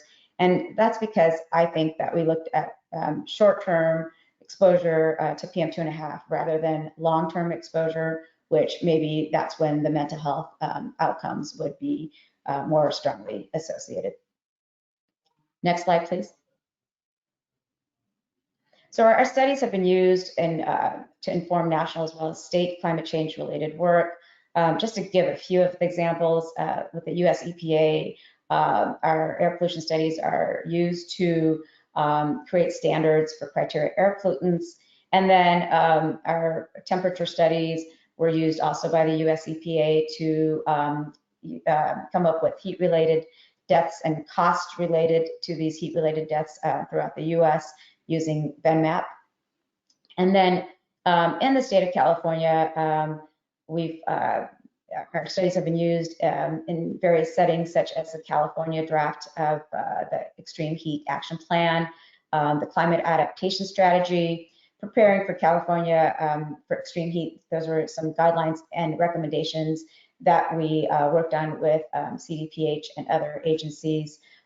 We helped CARB with the California Ambient Air Quality Standards, and also we have our own climate change indicators report. Next slide, please. So it's important to really, I know I mentioned this before, but the effects that we're seeing are effects that we're already observing. They're not in the future. They're from background levels of air pollution and heat. We don't even need to see it, experience a heat wave to see these health effects. Now, in the future, the prediction is that there will be more heat waves in California, particularly in coastal areas. So you can see on the left, there's 2021 to 2050, what we're pretty much experiencing right now versus what we will experience at the turn of the century. And this, of course, has some implications for public health because most of the population lives in coastal areas. So there's a lot of discussion of adaptation and resilience around this. Next slide, please. And another trend that we've seen in California is that the nighttime heat is increasing. So there's not an ability for bodies to cool down at night. We really observed this during the 2006 heat wave, and that's a trend that we are thinking that will continue. And these last couple of slides were from CNAP, the California Nevada Applications Program, and not our work. Next slide, please. So some other future trends in California is that not only will the temperature be 4 to 5 degrees Fahrenheit warmer than what we're experiencing now, this is on average, that it's going to be a 4 to 5 degree Fahrenheit warmer. So I think that we just have to really think about certain areas and certain populations are going to be more impacted. So maybe in those areas, the temperature on any given day could go up actually by 10 degrees Fahrenheit, and that would have some substantial health impacts. Next slide. Oh, I'm sorry. By mid-century, we're seeing that because of this increase in temperature, that there's going to be heat-related deaths that will be 2 to 3 times more than what we're seeing now, especially in urban areas. Next slide, please. And that the elderly population will increase by 145%. This is actually now we've already kind of seen this, and that's important because, as I mentioned earlier in my presentation, the elderly population is a very high-risk population from both heat and air pollution effects. And by the 2090s, we're going to see even a greater increase. People are living longer, generally living longer, and so that's going to have some more implications in the future. Next slide. Next slide, please. So in the next couple of slides, I just have the reference for all of our studies. I know there are a lot of studies, so I have our website at the bottom here. So there, we have quite a few mortality studies, adverse birth outcomes studies, as well as morbidity, all within the last 10 years. So, and of course we have more studies before then, but I didn't really focus on those as much. Next slide. And there's also some exposure studies that I didn't go into the results of too much, but those were have also been conducted in the last 15 to 20 years. Next slide. Finally, we have some temperature and health studies. We've really conducted a lot of studies in the past 15 years, mortality, morbidity, adverse birth outcomes. Morbidity includes hospital admissions and emergency room visits, as well as biomarkers and infectious diseases specifically. And again, our website is at the very bottom of the slide if you want to look at these studies in more detail. Next slide, please. And finally, I'd like to acknowledge our section, the Air and Climate Epidemiology section. We're small, but we are all hard and productive workers, and I really appreciate our group. Some outside collaborators I've mentioned already, the Scripps Institute of Oceanography and the SWAN studies, the Kaiser Permanente Division of Research, where we collaborated on a temperature and preterm delivery study, and the Bay Area Air Quality Management District. Next slide. That's it. Thank you so much.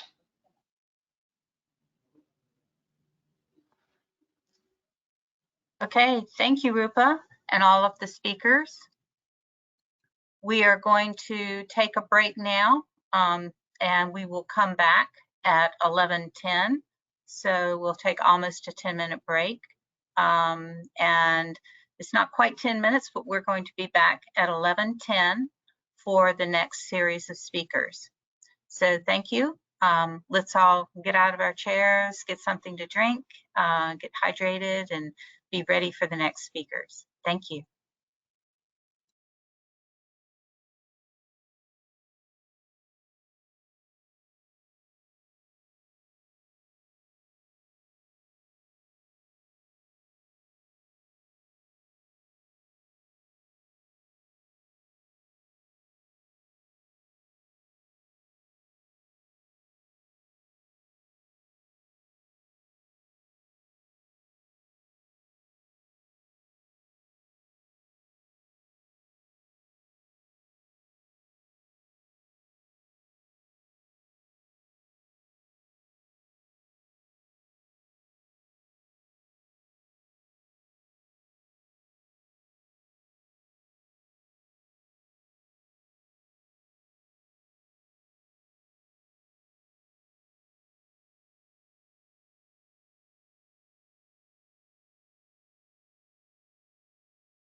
Okay, welcome back.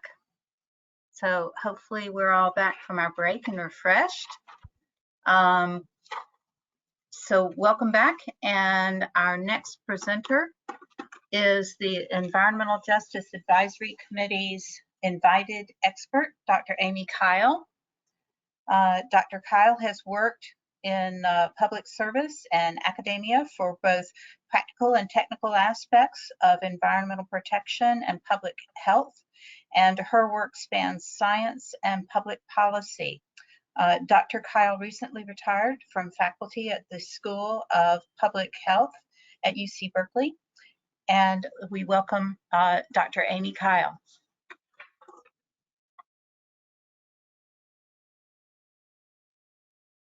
Are you on the line, Dr.? Here I am. Excellent, thank you. I'm Thank going you for to having me. turn this over. Go ahead. Okay. I'm just turning the slides over to you. Okay, thank you so much, and thank you all for inviting me, and I suppose actually the EJAC for inviting me. Before I get into this, I'm going to just make one comment, and that is that it's overwhelmingly impressive to hear all the science and analyses that are going on in California by the speakers and agencies here today.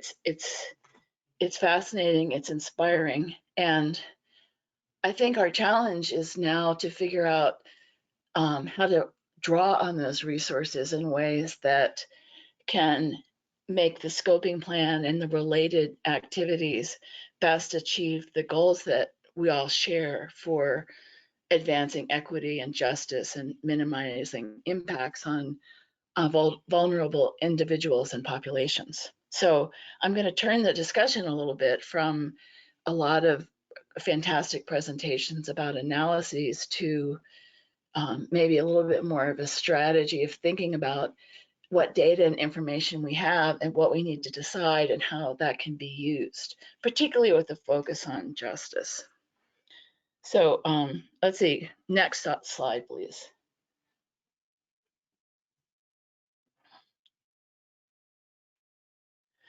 And this is, I have a couple of just placekeeper slides in here to help people find this stuff. So this is the workshop that we're doing today. Next, please. And then to help to find these materials, the easiest way to do it is, I think, to look for the AB 32 Climate Change Scoping Plan main page, and then see this box about public workshops. If you go back into there, if you'll go to the next slide, please, you'll see where all these workshops are posted. And the materials and the information and so on is posted on this schedule page, which is a little, I have found counterintuitive, and talked to people who are trying to find things and they don't necessarily think to look here. So I just put this in here. This is the one we're doing today. So that's just a little bit of a roadmap of how to find things. Next, please. So my key points here are, where are we in the overall health assessment? And I'm not excluding the part that's being done by the industrial division. So I'm going to talk about that a little bit, because part of that may be useful to the part of it that is discussed here, and vice versa. What else is being done or needs to be done? Secondly, I want to talk a little bit about social determinants of health and vulnerability as constructs to help us devise effective strategies. Other people have talked about both of those things, and so that's good. That will help us on our way. I'm going to say just one slide about why engaging in community contexts matters. Top down is good, but bottom up is important too. And I'm number 4 and 5, I'm going to make a little pitch here that we should think about health improvements for vulnerable areas being likely more valuable than for other areas, and that there are ways maybe to think about incentivizing that too. And finally, that maximizing benefits for the people of California includes maximizing pollution reduction and reducing vulnerability. So those are my key points. And if you'd like to walk out, I suppose you could now. Next, please. So I'm going to start here with a little bit of, where does this discussion fit in the context of the scoping plan? discussion more broadly, and then talk about my little red box here a little. So we have the pathways model. The EHHA has heard a lot about the pathways model, so I'm not really going to say anything about it, but that's what they have been spending time talking about the inputs to. But we haven't really talked about this UCI project, about the health part of it, or the subsequent step, which is about social costs. And I think there are things to discuss there as we get into this discussion about these other public health things. And that's in my red box here, that we haven't really seen much about these models and the data sources and what they're going to produce and what we can use it for. And we're talking now about another level of health assessment or public health that is second to that and is yet somewhat undefined. We're starting to define it here today. And we have the argument from the environmental justice community, the EHHA and others, that health goals and equity should be central to the actions that are explained in the scoping plan, not necessarily at great length, but they should be conceptually central. And so there's a question about, well, will the outputs of the UCI approach be useful here or not? And how would we use it? And then we get down to the activities in CDPH, OEHHA, maybe also the Strategic Growth Council, the kinds of things we've heard about today. Those are, at this point, they're not drivers of the decision making, as far as I can tell. They'll be in the scoping plan in some way, but there's more to say and think about. I think about how these pieces fit together. Next, please. So I'm also taking us back as a starting point to the presentation that was made to the board last June by the staff about principles for integrating climate mitigation and racial equity and environmental justice into the scoping plan. And I put together 2 slides here from that presentation, and you can see the boxes that I've highlighted. And I think these are a pretty good statement of the things that need to be done. I would think maybe the EHHA might want to also review this and see if they think so. But this is kind of a place to look, are we doing these things? You know, have we gotten to the point where these things are being appropriately emphasized or not? And I think that's an open question, but I think this is a good checkpoint to look at in thinking about that. Next, please. And so what do we know about the health analysis that goes with the pathways model? We haven't heard very much about it. And I'm going back to this schedule thing again, because the place where that was discussed was in the August 17th public workshop on the 2022 scoping plan update technical workshop. It's in a box here, and the presentations are posted here. And so I'm going to go back to those presentations and just pull out some of the key issues or questions or maybe topics, but this is where you can find that. Next, please. And this is the title of that workshop and the schedule at that time. Next, please. So if you look here, I can't point, I think, from here, but where it says Scoping Plan 2022, these are the 3 elements of the analyses that are being done by this team of consultants organized by E3 or 3E. I'm never sure, but E3 is a consulting group and has 3 parts. One is the pathways model, which is what the technical inputs were for. The second part is the air quality and health part of it. And then the third part is about, it has a economics part and then a social cost part. And so I think we just should review what we're going to get out of these. And that's listed here under this Scoping Plan 2020 in the upper right corner. In the bottom left is a summary, again, from that presentation about what Pathways does and doesn't do. And they're quite explicit that they're not dealing with social cost impacts, criteria, pollutants, community level or anything. Pathways is a statewide model. Next, please. Okay, so the air quality part of it, the ECI is doing, University of California Irvine has these parts. And again, the reason I show this to you is because we haven't heard much about this. And so it's hard to know whether there's parts of this that can be used in other contexts. It's hard to assess that. So it has these, it starts with the scoping plan scenarios that come out of the first model, which is at the state level. It resolves the emissions into sources, basically. It then estimates the air quality, estimates health impacts, and then does some kind of overlay on an enviro screen. And I'm just going to show you the detailed slides briefly. Next, please.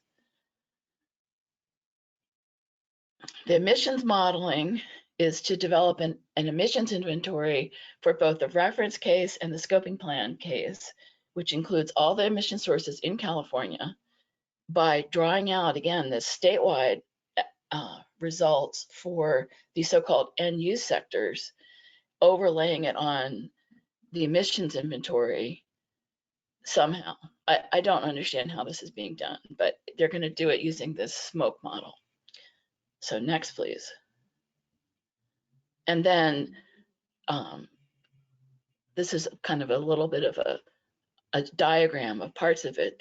Part of this is to take the estimates of the reductions at the state level and then apply those locally across the state, assuming that it's the same everywhere. Next, please. Next, please. So after they have the emissions, they're going to use the CMAQ, which is more familiar, I think, probably to more of us, to estimate the ambient concentrations under the current case and then the scoping plan case. Next, please. And then from that, use BenMap, again, a familiar model, to estimate the change in air quality, start with a change in air quality, look at the population exposure, change in health outcome incidents, and then do a monetization of that. So that's a lot of stuff in there, and how you do these things matters. And so I also understand that they're just going to do this for PM 2.5 and ozone. So that's what we're going to get out of that, and we don't know much about the details of how they're doing it inside these boxes. Next, please. This is, and then the part of it that has to do with communities is that they're going to overlay that onto the census tract level so that it can be reviewed next to CalEnviro screen, which is on the next slide. Next slide, please. And this is how they're going to try to quantify and assess health benefits in disadvantaged communities to provide insight into environmental justice implications of the scoping plan scenario. So how this is being done and what confidence you have in various aspects of the predictions, I think is important for us to understand. And so far we don't. I would like to know from this what we can use from it and what of it maybe we can't. And I would imagine there are probably some things that fall into both categories, but I don't really know. Next, please. And the next part of it I mentioned just very briefly is the economic analysis and social cost of carbon part. And they're going to do some estimates of job and economic impacts, which is on the left side here, and then also look at the social cost of carbon from California's program at a global level. So I don't think there's any expectation that that would be useful in terms of the policy in California, but there are provisions for looking at social costs of various elements from the legislature and the legislation that's been passed. And so the question, and they're using a slightly different definition. So the question is, how are those things going to relate? Next, please. These are the references from AB 197, which is where the social cost language appears in the statutes. Next, please. These are actually CARB slides, which I stole since they had this all nicely laid out. So this is here for your reference. Next, please. So the questions about this are, to me, are how complete are the results? You know, what pollutants do we have? Are we going to be missing diesel, NOx, and the non-diesel toxics? I'm not sure it looks like that to me. How appropriate are the data sources for the purpose it's being used for? And the emissions inventory is one that is, of course, on my mind because I've worked on that a lot, and it has some well-established deficiencies. And so has that been factored in here? And if not, what are the implications of that? How will the statewide pathways result become a local result? How are they actually going to do that? How are the health benefits going to be quantified? How well can the health benefits be monetized? This is always a key question in any time you do this, because I mean, the method determines the result. You can't measure health benefits in the market or by looking it up on Amazon or by doing a survey or something, because health benefits aren't sold or bought in the market. So there are proxy methods that are used, and depending on which one you use, you get very different results. And so that's something that is of definite policy interest, I think. And then finally, does this account for equity and vulnerability in an action sense? And can we use it to look at that? So I raise these as discussion questions that I think are pertinent to this larger conversation at this time. Next, please. Okay, then this is the second part of my talk, which is actually my assigned topic. And that is, can these constructs of vulnerability and also the social determinants of health help us develop strategies for emission reduction that achieve some of our goals? And these are some of the key concepts, and I'm going to run through kind of in this order and look at what they add. And I'm doing this knowing that other people are talking about these things too. You know, we're all talking about vulnerability and health disparities, and these are a problem, we need to deal with it. Well, how do we put those together in some way that we can take an action that's different than what we would have done before? And I didn't hear that in the discussion for the most part today. I think this is something yet to be thought through and developed, and it seems critical to the scoping plan, whether you do it along any lines I'm suggesting here or in some other way. I'm not necessarily saying this is the best way, but it seems like it might be one way to consider. Next, please. So the idea that there are disparities in exposure to air pollution is one we're all used to now. And, you know, as someone else said, what's left to say about that? You know, we can pretty much stipulate to that.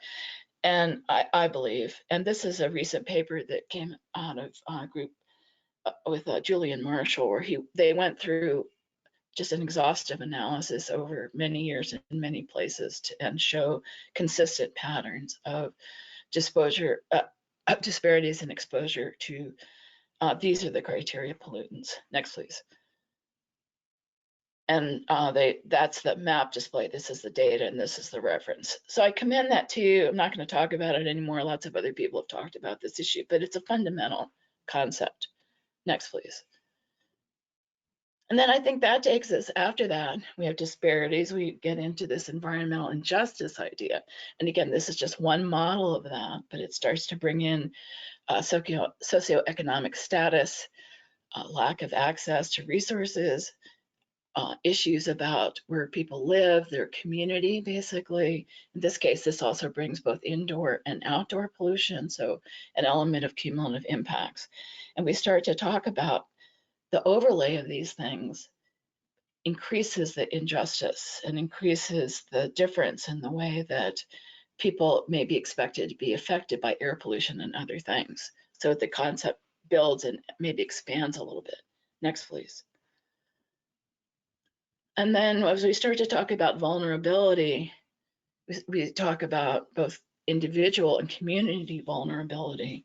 And this is one of the first frameworks that talked about there's an individual level, which is what had gotten a lot of attention up to this time, but there's also a community level for that.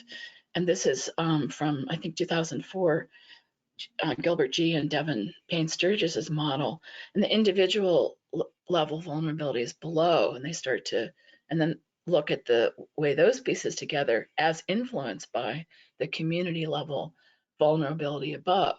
And so when we talk about science and the health effects and so on, we're starting to think now on two levels, and what are the factors that work at both of these two levels, and how do we conceptualize managing those?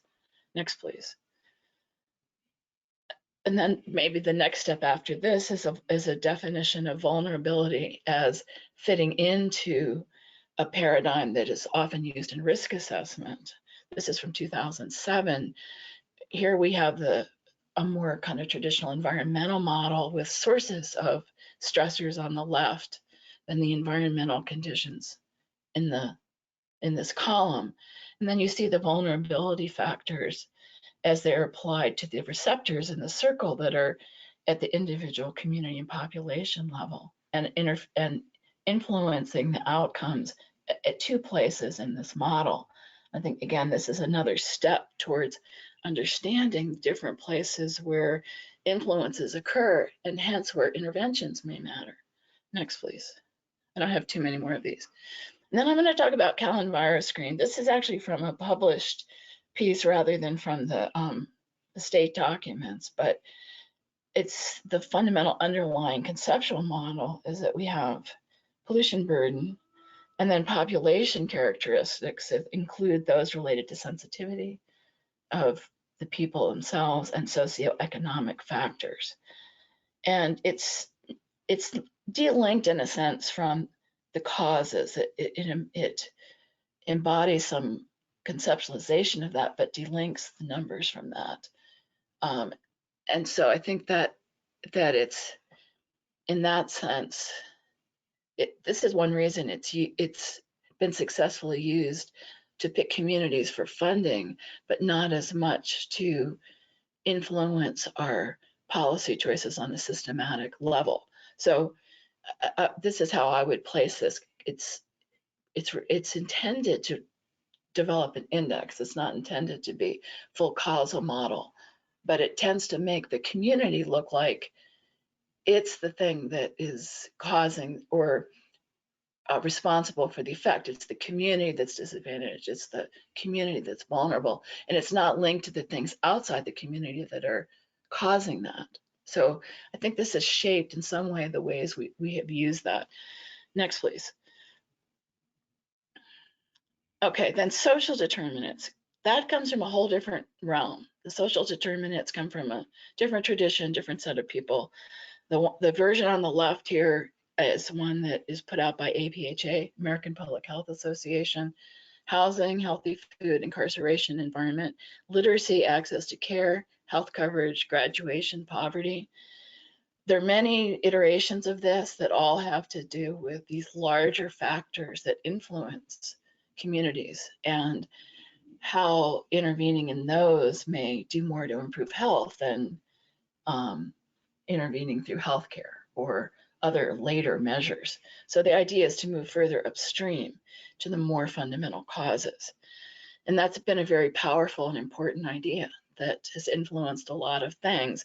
And I'm showing you with that a model that comes a little bit more from the environmental health side that looks at social determinants of health, a different list, but how that may interact with different steps here. And I think we're at the point where it's time to talk about that and look at how that fits into our thinking about this context and others. Next, please. Okay, so this is a different kind of model that's not about the environment. It's about how to think about actions.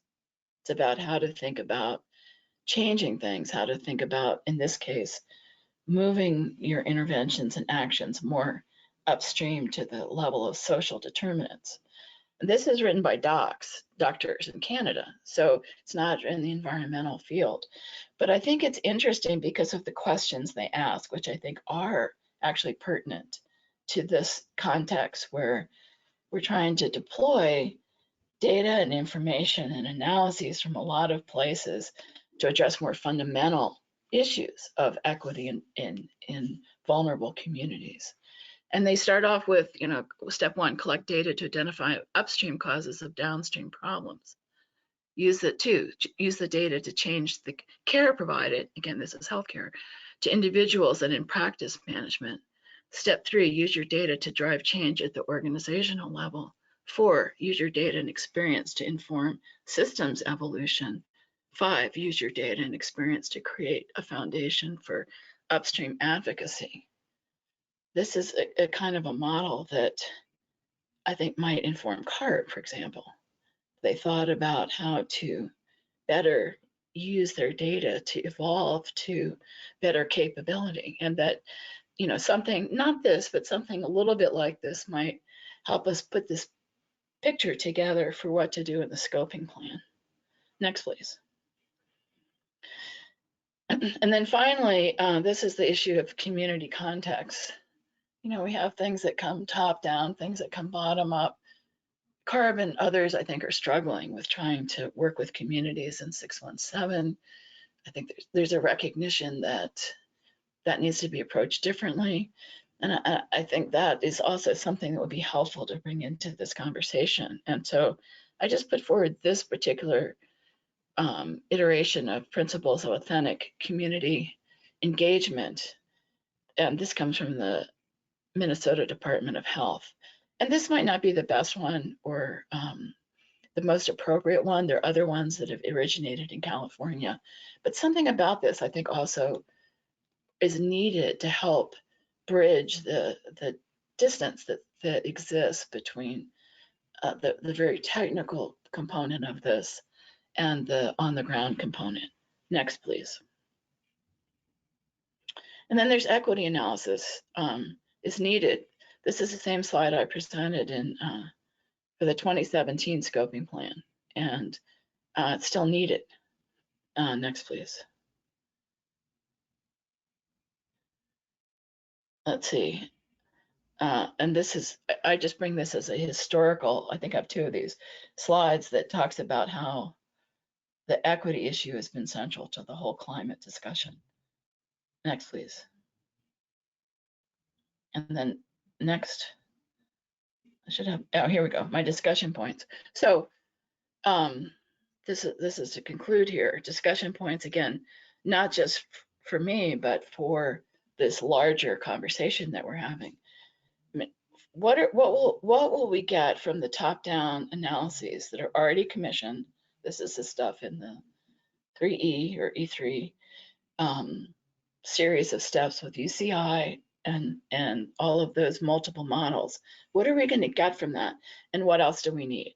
And I think we really need to figure that out. What parts of that are going to be useful here, and what parts of it might not be and need to be supplemented? We know they're going to do it anyway, so it's not about changing it, but it's about understanding it better. And then I think, you know, if we start to focus on vulnerable communities, and there are different ways to do that, we've heard a lot of conversation, there's a lot to work out there. Can we agree that reduction in burden has a greater value in the vulnerable communities?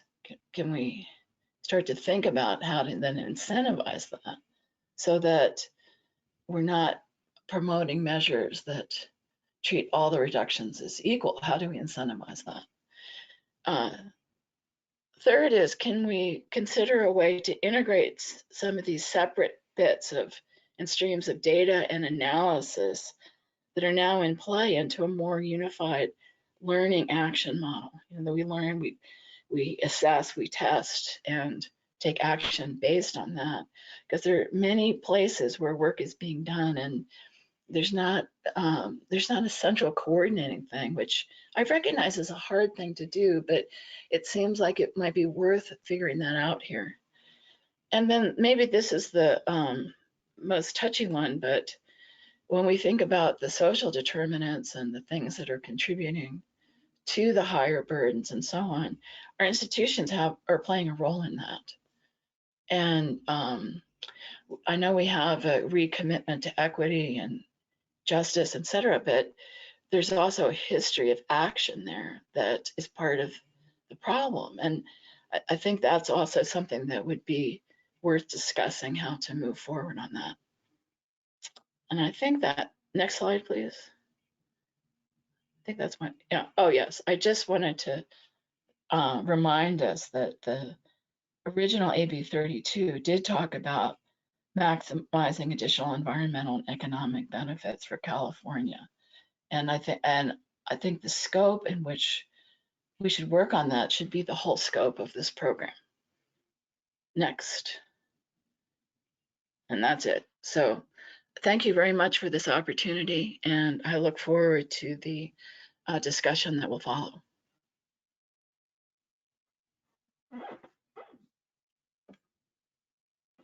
Thank you, Dr. Kyle.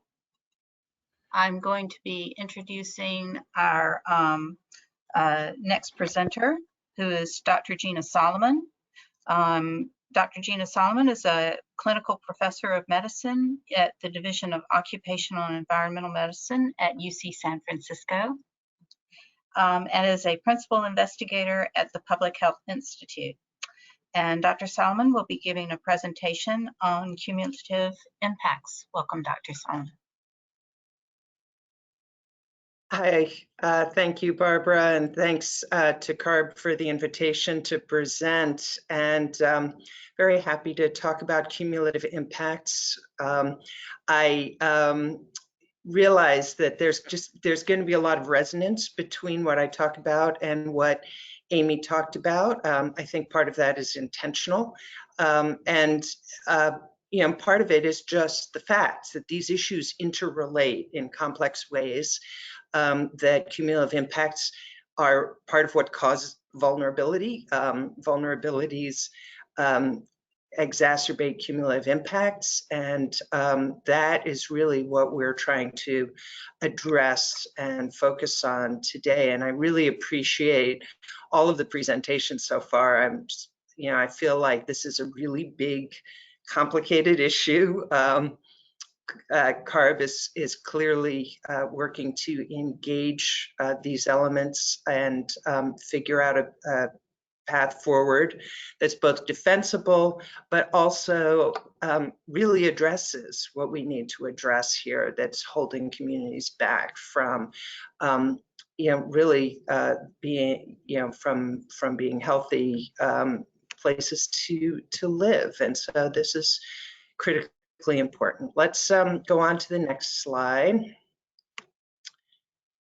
And what I'm going to be talking about builds on a very, very long history, certainly at least back to the early 1980s, when you know, initial reports came out, such as the United Church of Christ Toxic Waste and Race report, that demonstrated that, you know, if you are Black or brown in America, or, you know, some of these looked at socioeconomics, like the General Accounting Office report, and you are more likely to have, you know, toxic waste site in your backyard, or in your, certainly close to your backyard.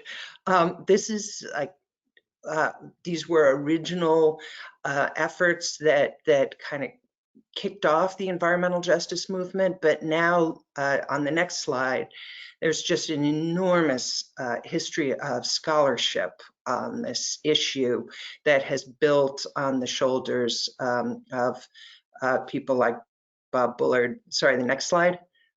People like Bob Bullard and others who are leaders in this field. And so, you know, doesn't really matter what environmental impact you look at, whether it's drinking water quality, air pollution, hazardous waste, or location of dairies, or in other parts of the country, hog farms, whatever it is, you'll see these same kinds of disparities playing out over and over again. And so, you know, one point here is we're talking about primarily air quality right now in the context of the scoping plan, but there are a lot of other environmental hazards out there impacting the same places. And that is partly why a tool like CalEnviroScreen exists, because it starts to show how these hazards all pile on. And on the next slide, the issues here, I think you've seen slides like this in previous talks, but this concept of cumulative impacts really has to do with the fact that there are multiple things in that environmental ball there that are all piling on top of a whole set of issues in the social realm and biological factors to result in health outcomes. And it's the health outcomes that we're focusing on today.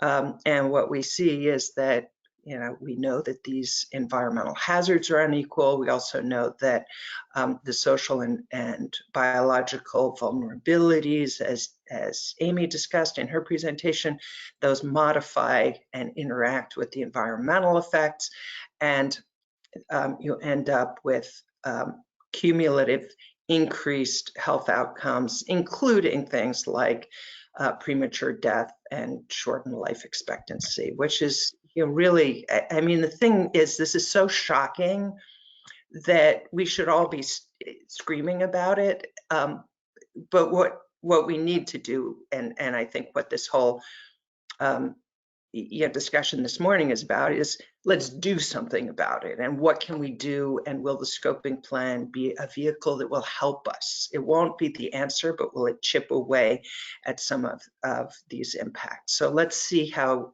that could play out. Let's go to the next slide.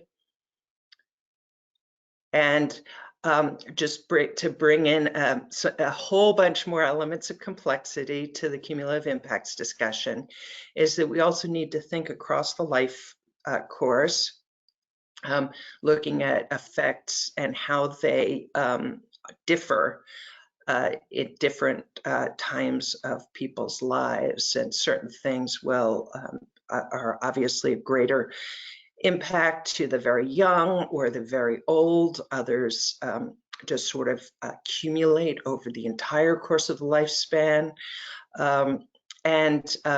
What this model shows is that there's this whole set of extrinsic factors, and you can see air pollution in the blue at the top, slightly right of center, as one of many extrinsic factors that impacts health. Then all kinds of intrinsic factors in people's lives, and then what we also see is this whole process is dynamic over time.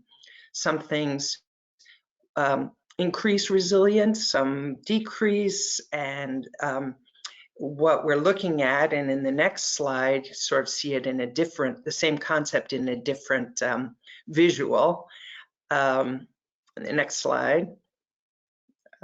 Yeah, you could see that this is sort of more the seesaw model as opposed to the lifespan model.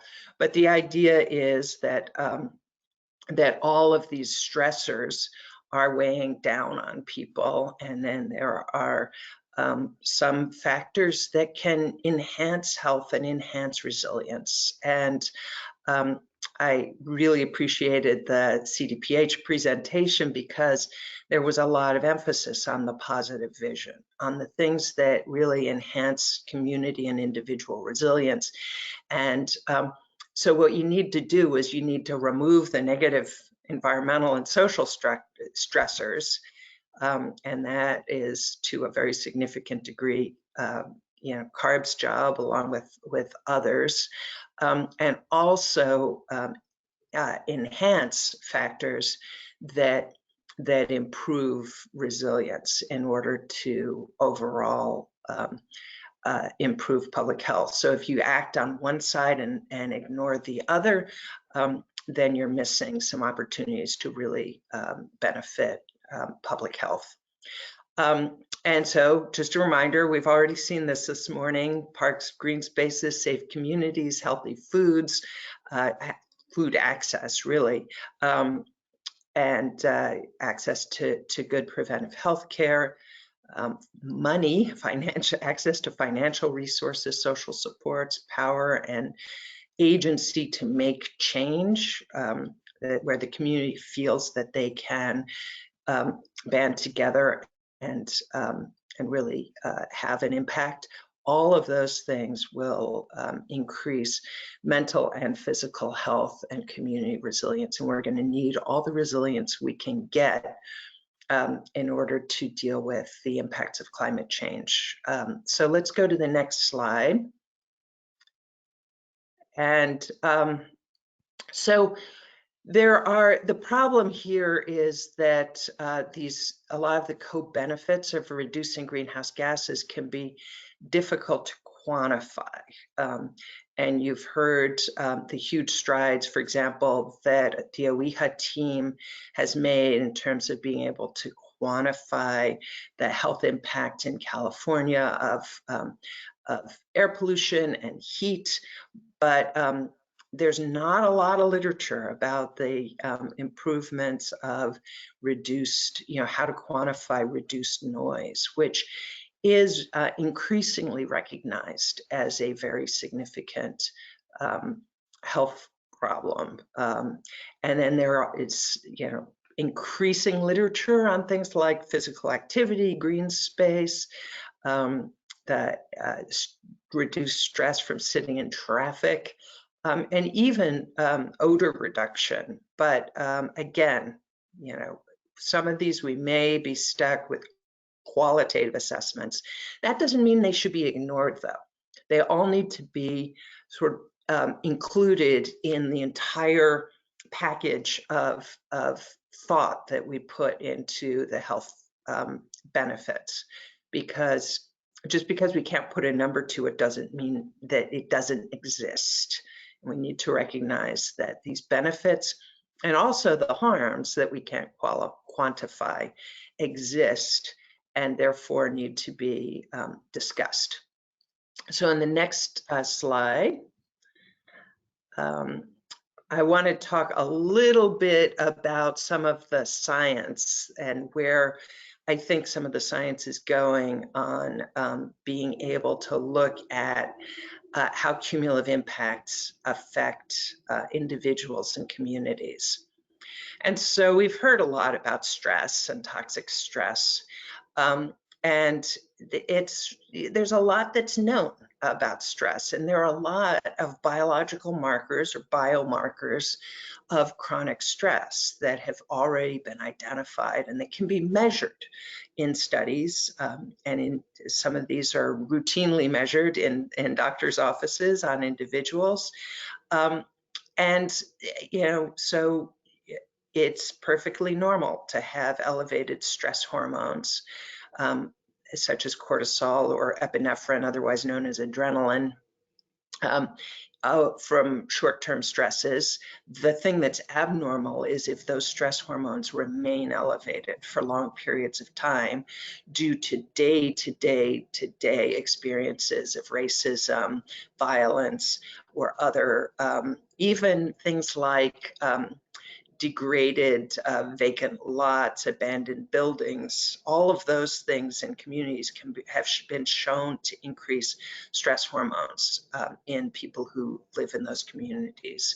And then over the longer term, that chronic stress leads to chronic inflammation. And there are all kinds of biomarkers of chronic inflammation in the body. And then it also leads to many of the things that I mentioned are routinely measured: hypertension, decreased heart rate variability. That's something that's less commonly talked about, but it's turned out to be a really useful measure of chronic stress. And markers related to insulin and blood sugar, cholesterol, triglycerides are all really good ways of looking at how our communities and where we live are harming our health, really. And that, we know where all of this leads. It leads to all the health outcomes that we're seeing over and over again are hitting the communities of color hardest, especially cardiovascular disease, but including outcomes such as cancer. So let's talk about some other markers of cumulative impacts in the next slide. So, how do you measure toxic stress? It's sort of this, thing that often sort of feels like it's it's under the ocean there. How do we know? And there's the classic marker, the classic sort of, march from exposure to, to a external thing like, PM 2.5 for ozone on the left, all the way through the internal dose and the biological effect and altered structure and function and clinical disease and so forth. And then all of this that's sort of often lumped in as susceptibility, which really are all the other cumulative impacts that act on the pathway that is the focus, such as on PM 2.5. And so how do we start to sort of unpack that box that's labeled susceptibility or vulnerability or cumulative impacts at the bottom? So on the next slide, so there are research studies that are exploring some of these types of markers. This is one example, certainly not the only example out there, but one of the things that's sort of interesting is that our chromosomes in our bodies have little caps on them. And these caps help protect our chromosomes, but over time the caps erode away and become shorter and shorter. And there's an association between both age and other stressors and shortening of these protective caps on our chromosomes. On the other side, there's also associations between shortening of these telomeres and a whole set of disease outcomes, such as heart disease, diabetes, cancer, and even osteoporosis.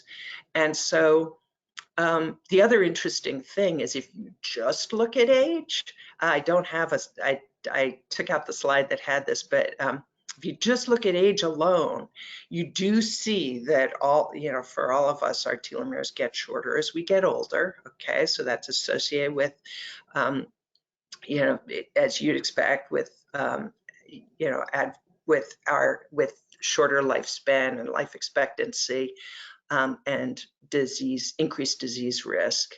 But there's a lot of variability that's unexplained by age, and some older people actually don't really have a whole lot of shortening, but you can predict, and I'm sure you can all say right off the bat what the other factors are that result in shortening. And a lot of it has to do with stress, socioeconomic status, and then a whole lot of other factors like diet and occupational exposure and environmental exposure. So this is one thing to look at. There are challenges with it and issues. And in fact, I don't want to get into all of those, but I don't want to pretend that this is just like the answer to every question, and we need to just be measuring this in everybody, because it's not the silver bullet. It's just one example. And let's go on to the next slide. The other thing that is being looked at quite a bit as a way of sort of integrating cumulative impacts inside people's bodies and looking at as a marker of health outcome is epigenetic alterations. So these are things that turn our chromosomes or as individual genes within our chromosomes on or off. And so you see two mice right there in the middle picture. Those two mice actually are genetically identical. So you wouldn't think that they are identical twins, but they are. Why do they look so different? Well, they look so different because the mouse on the right has a gene modification that actually suppresses the gene that causes pale yellowish coat color and obesity in the mouse on the left. So both obesity and that yellowish coat go together in the same genetic sequence, and you can suppress that and end up with little slim, dark mice. The interesting thing is, in addition to those two mice being genetically identical, they were fed the exact same diet. So one got fat, the other didn't get fat. Why'd that happen? Epigenetic changes that modify gene expressions. So let's go on to the next slide and talk about whether that applies to humans. And the answer is yes, it does.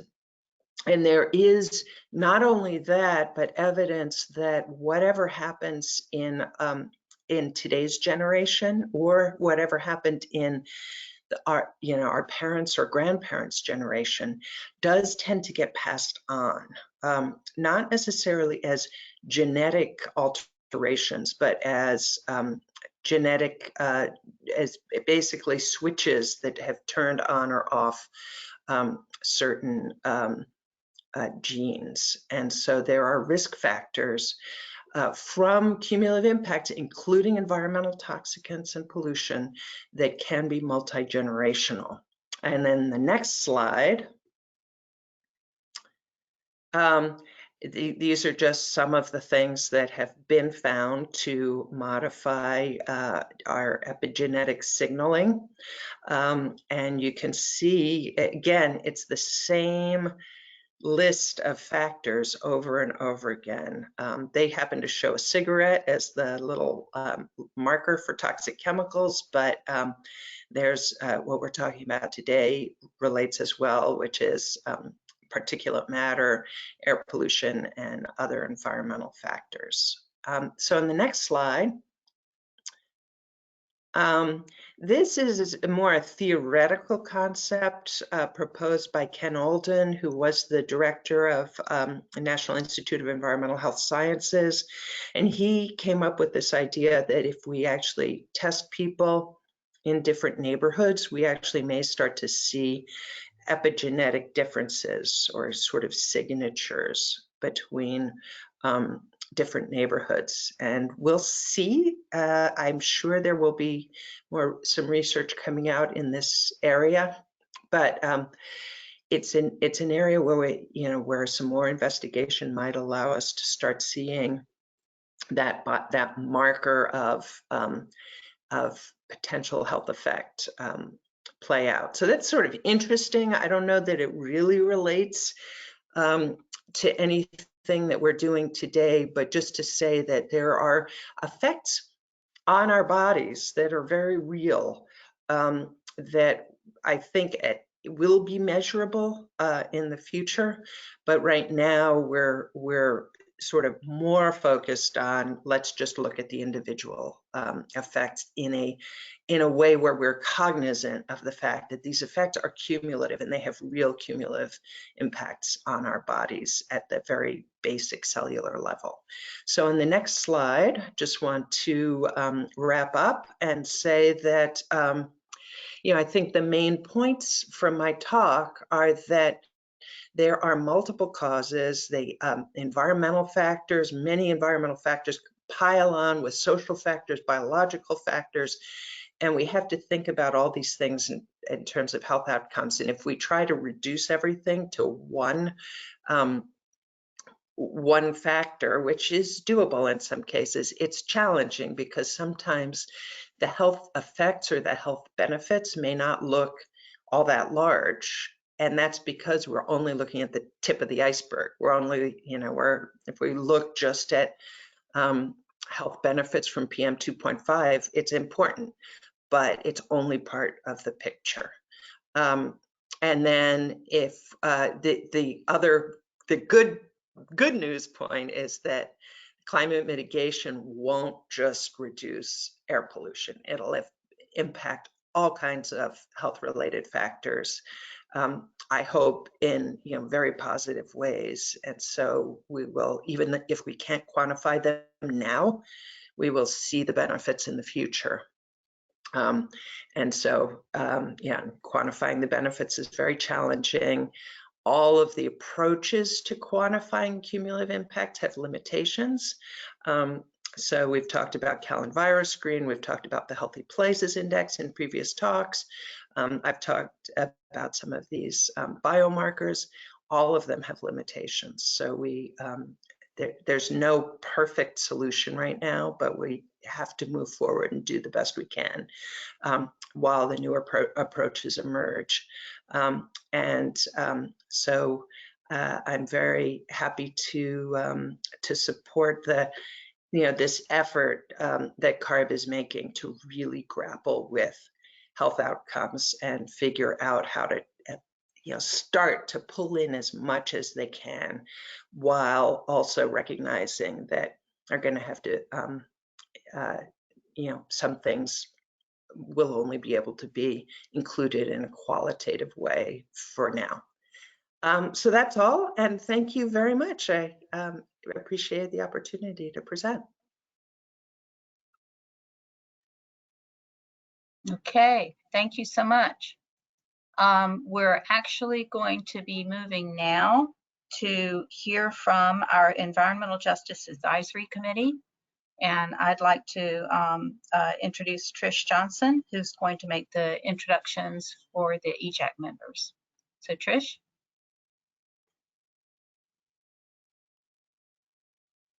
Hi, this is Trish Johnson. I work for CARB in the Office of Environmental Justice as the staff lead for the AB 32 Environmental Justice Advisory Committee. So I wanted to call on members of the committee that are in attendance and have their hands raised to make comments. And I will start with Dr. Catherine Group-White. You should be able to unmute yourself and start your comment, Dr. Catherine. Good afternoon, and thank you, Dr. Catherine with the Central Valley Air Quality Coalition and the Environmental Justice Advisory Committee.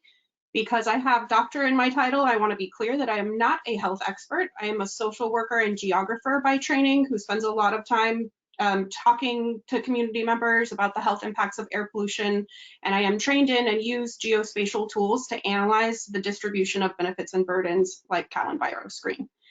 Thank you to the presenters for the time and effort that you put into your presentations, and I also appreciate the dedicated time to speak, and have to note that the quote-unquote experts got to speak for more than 2 hours, and I'm going to try to limit myself to 3 to 5 minutes to have equity of airtime. EJAC members, regardless of titles, are experts in community impacts and should get equal space. I'm concerned that we didn't start the scoping plan process with this conversation. It seems late to be approaching such a weighty and important topic now. And while I recognize that the scoping plan is a general document, the climate crisis demands that we work harder, smarter, and faster. And this process is an opportunity for dialogue on how to address these issues differently.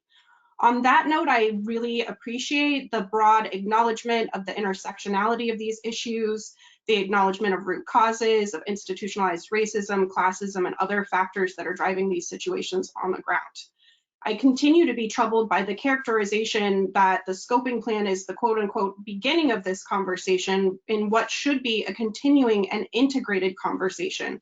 This type of historical amnesia on behalf of CARB constantly leaves us in deficit mode, relearning and repeating mistakes unnecessarily. The format for receiving this information is like being on the receiving end of a fire hose, to be drummed full of information for hours before being able to respond. And this is not engagement. And I am waiting for when we get to that part. As someone who regularly talks to community members about health impacts, it is traumatizing to discuss health effects for hours upon hours with little attention to protections and solutions. These are real people's lives that we are talking about. And I continue to be frustrated by the unrealistic expectations for EJAC members in terms of the time commitment to show up in these spaces, much less for members of the public. We continually get feedback to quote unquote prioritize, which I would characterize as tone deaf because of the gravity and extent of these issues and problems and the accountability that we feel as EJAC members to our communities who cannot be here to represent themselves. This plan absolutely can address equity and health if done right.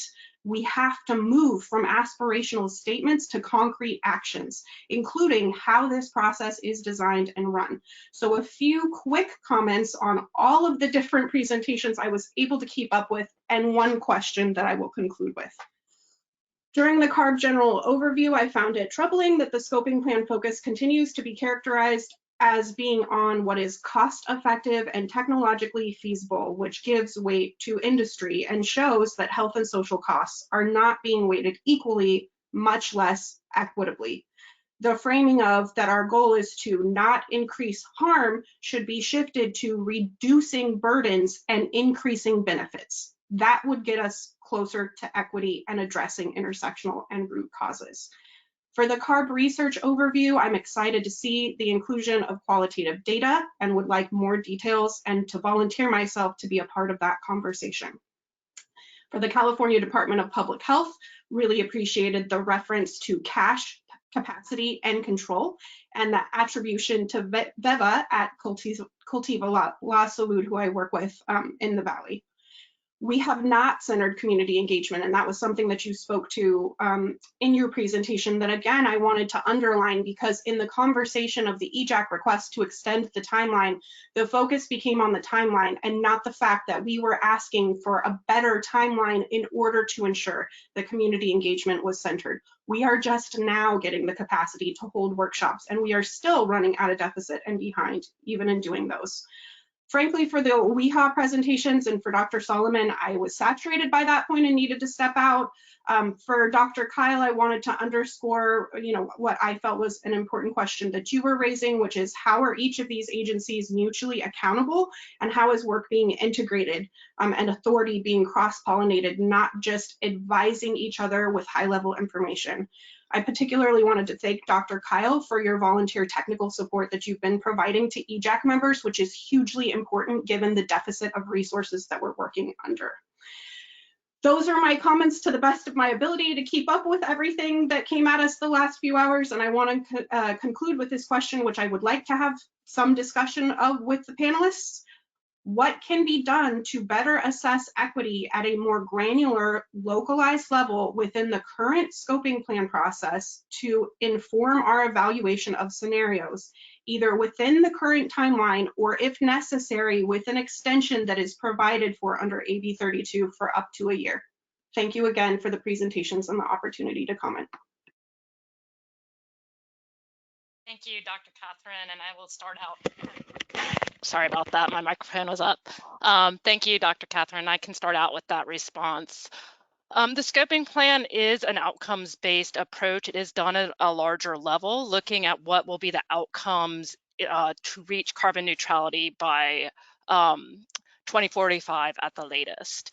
So in order to do that, it is at this broader level, and we're not able to get down to that local community level.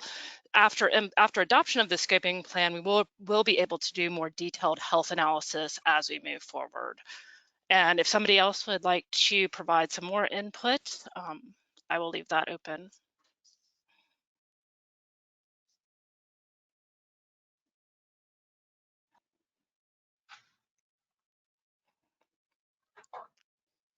John? Oh, go ahead. Yeah. Can you see? Yeah. Thank you, Dr. Catherine. I think the points you made were really spot on. I do think there's been kind of a rush to get the scoping plan done. That's happened every time the scoping plan's been considered since I've been on the board. I think we need to do better. We need to start earlier so we can have genuine community engagement and a genuine bottom-up direction, so everything isn't top-down.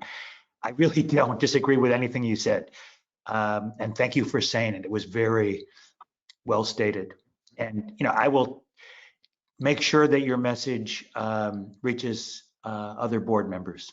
Thank you.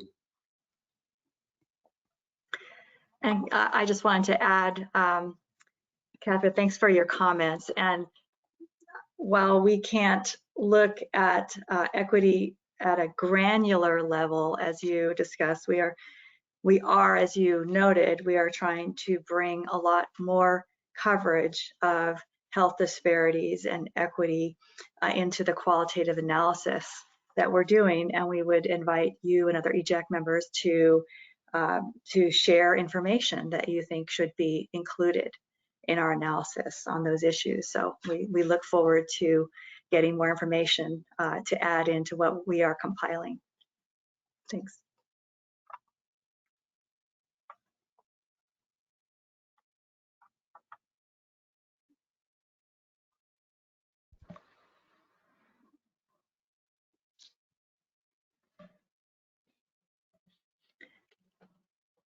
Trish, I think we can go to the.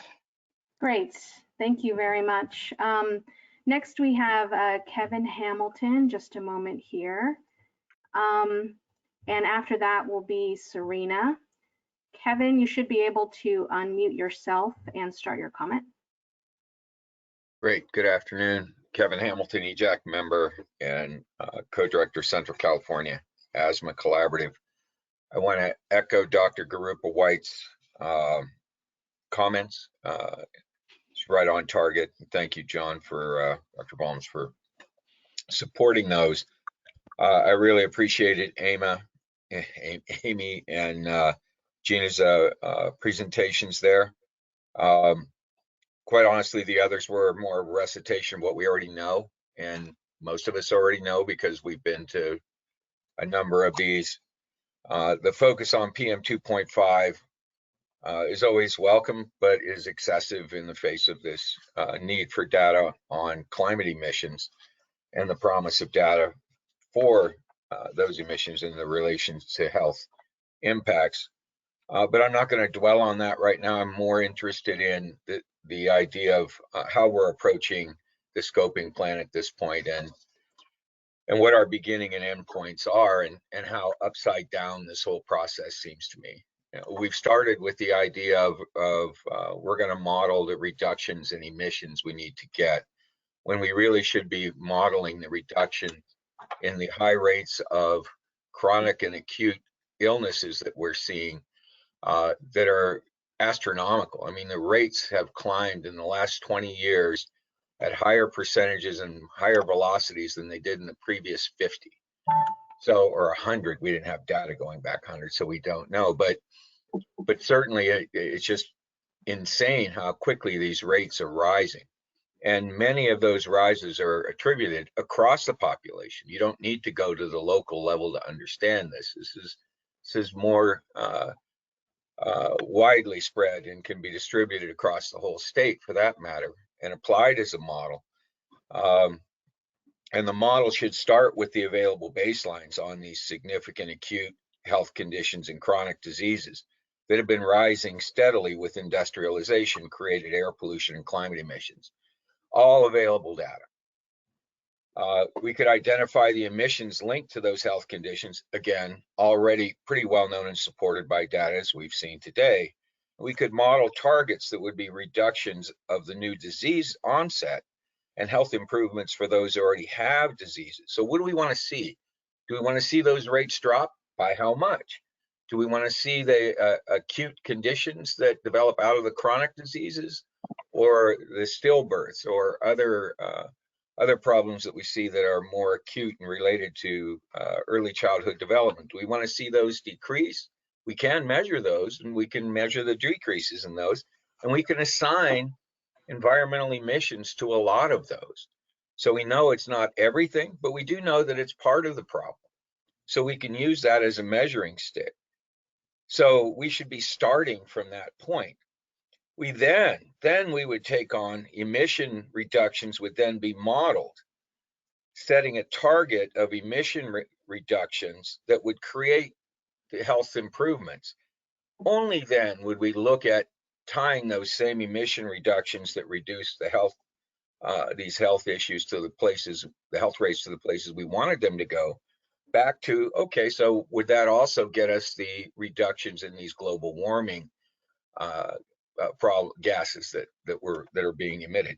I would argue they'll probably be the same, maybe even more than we're getting from the approach we're taking now. But the approach started with health, instead of as we're doing it right now, where we're looking at, well, where can we get these emissions from? And if we're lucky, we hope that if we hold our mouth right and we get the emissions reduced, that these models say that, well, of course we're going to see health improvements, but we don't know that because we haven't modeled it that way.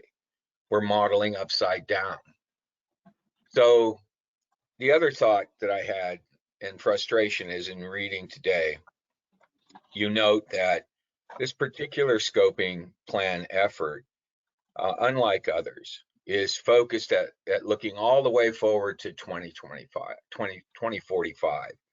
previous scoping plan efforts I've been on, 2 of the previous 3, have been looking ahead no more than 15 years at the most. So suddenly we're in a plan where we're looking ahead almost 25 years, yet we're taking almost the least amount of time to do it. We're worried about extending it 5 or 6 months so that we can do at our end in the EJAC a better job. But we're looking further ahead in time than we've ever looked before. So why wouldn't we spend a little more time at the beginning? I wish I had realized this earlier on when we were talking about the EJAC's need, and I think the general scoping plan work need of a little more effort in the application of this health approach. You could certainly do it in parallel to the existing approach and see again at the other end what comes out. Do they match? Is one better than the other? But instead we've chosen one approach. We're wedded to it so hard that it's actually creating a lot of conflict along the way when we should all be walking together on this thing. And that's a damn shame too, because it doesn't have to be that way. So anyway, that's my comments for today. Thank you very much. I really enjoyed the presentations though. Great work. All the presenters were great. I really appreciate the information. Thank you. Thank you, Kevin. I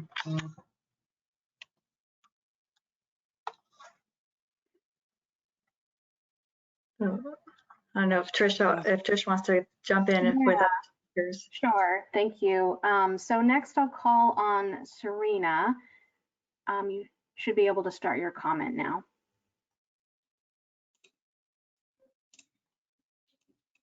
Can you hear me okay? Yeah, hi, Serena. Okay, thanks, Trish. My name is Serena Vega. I'm on the Environmental Justice Advisory Committee. I'm an environmental justice consultant, and I currently work with Native American communities in supporting them with the adaptation and resilience in times of a changing climate. I really appreciated everyone's information that was shared. I want to echo Dr. Catherine's comments and Kevin's comments. I think it was really, really important to hear, in a CARB workshop about the body level impacts, talking about epigenetics. I really, really think that was important to bring to the forefront. It's stuff that people who are working at a local level already know, but it was just a good reminder for CARB to have this information in their hands. Speaking to Amy's comments, I just wanted to uplift something that another EJAC member had mentioned, and who is also part of the Public Health and Social Cost Working Group, Sharifa. She had mentioned that there needs to be a racial equity analysis as part of this, and I just wanted to uplift that as well. I know that Amy's presentation had mentioned an equity analysis and how that is still necessary, but I also wanted to just push a little further and thinking about a racial equity analysis that critically approaches implementable policy recommendations would be ideal, and actually is my recommendation as well. Gina Solomon's mention of the toxic stress throughout this process has been a struggle to connect. It's been a struggle to connect on, as an EJAC member, the localized and body level impacts of climate change. When working at this broad level with EJAC, it almost feels like I'm working at odds at times, because it's very easy to lose sight of the heavily felt body level impacts of living in polluted communities. I've heard time and again that this is a process in which that is not the step that we start with, but I am sure that by not including this level of cumulative body impacts, this provides us with a modeling scenario that considers the localized experience as last in line, even though that the climate change impacts will be felt first and worst by our communities. I know, and it's mentioned time again, that quantifying health benefits is challenging and the impacts is challenging. And I'm just going to read one last thing from a report that was published in 2020 that I think that it's important that we keep sight of. And this is just one thing that I want CARB to keep in mind. One second, pulling it up. So obviously we know BenMap model uses regression models and expert judgments to predict how changes in air pollution would change public health effects, even though the detailed documentations for its health impact functions repeatedly notes that causal information was not included. It is well understood in epidemiology that technically correlation is not causality, and regression coefficients reflect only whether predictors help to predict the dependent variable in a regression model, and not whether or how much changing the values of predictors would change the distribution of the dependent variable. Nonetheless, it remains common practice to present estimated or assumed air pollution concentration health response associations and regression coefficients as if they were causal relationships with life and death implications. Users of BenMap often make this assumption. Thank you so much for your time.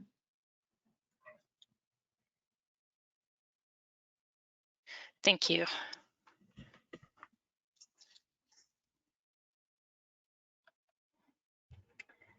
Thank you. I don't see any additional hands from AB 32 Environmental Justice Advisory Committee members. So I think we can go to public comment. Thanks. And I just want to thank all the EJ Advisory Committee members that spoke. We really take all these comments into account and appreciate your time being here and sharing your comments and reactions. Thank you.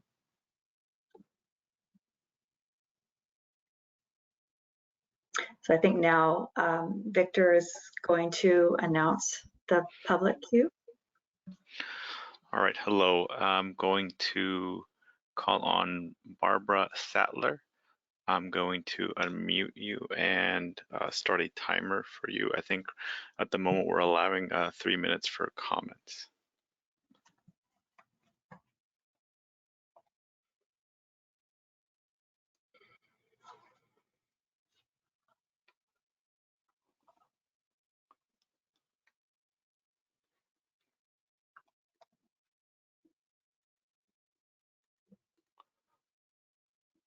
Is Barbara unmuted?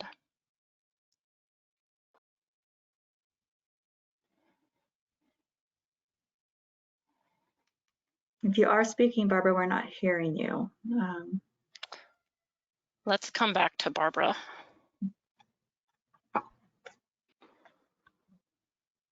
The next person on the queue is Julia Levin.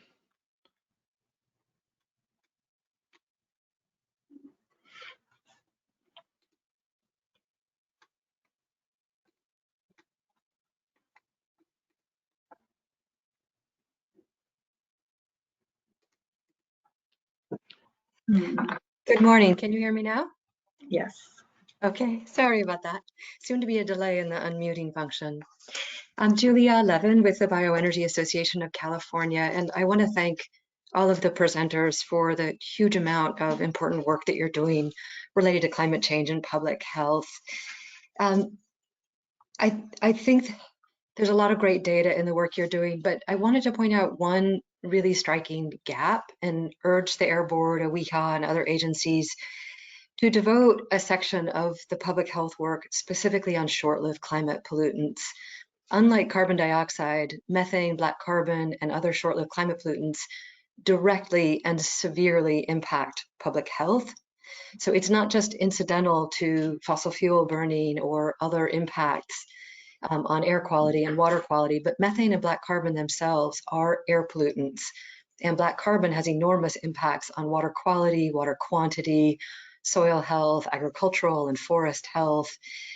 So it feels like a big gap in the presentations that there was no real focus on the impacts on public health of short-lived climate pollutants and the benefits to public health of reducing short-lived climate pollutants.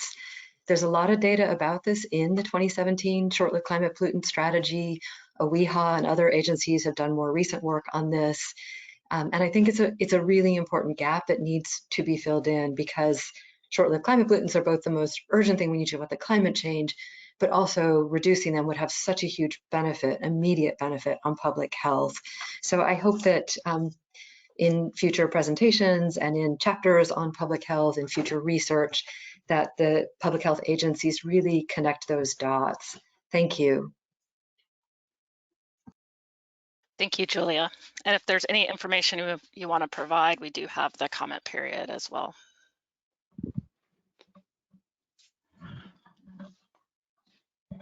Thank you. I am now calling on Will Barrett to make a comment. I'm going to unmute you.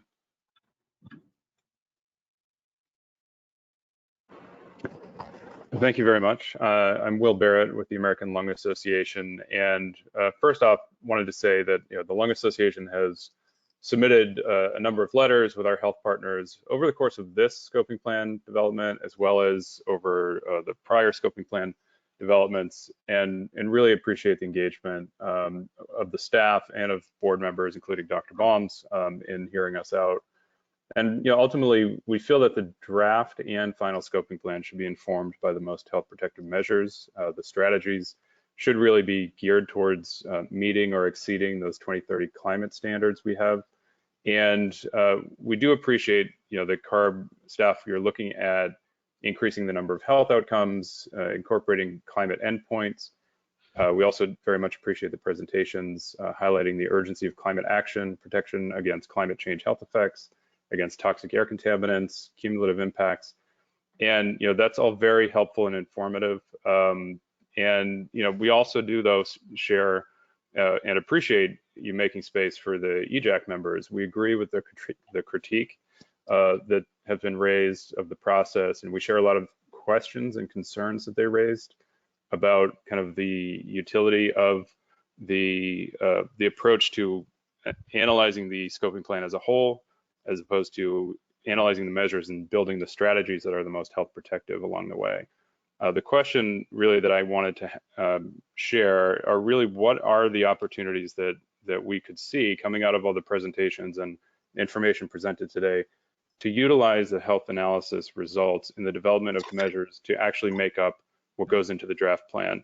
Again, the structure of evaluating the benefits of the 2045 plan against a status quo or no plan isn't what we feel is going to shape the scoping plan into the most health protective design possible.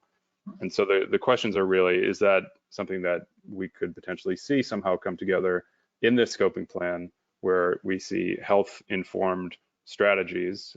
Is that something that would take more time, like Kevin and Dr. Catherine mentioned? Is that something that we would have to wait for into the next plan, which is obviously not our preference given asking for similar things in the 2017 scoping plan? So that's the universe of what I'd like to hear a little bit more about. And again, I do appreciate the work to expand the analysis, but again, I'm not sure that we're necessarily talking about the same kind of direction for what we think would be the most health protective approach. So I appreciate any comments on that. And again, thank you for your time. And again, wanted to say thank you to Dr. Baums for really tracking this process very closely. Thanks, Will, and I can start out. We are looking at the health analysis in the construct of the scoping plan, which, as we've talked about, it is longer than we've seen in previous scoping plans that were more measures based. It is statewide, and so given that timeline and the reductions that we need to achieve by 2045 by the latest, it's not feasible to do those measure specific analysis.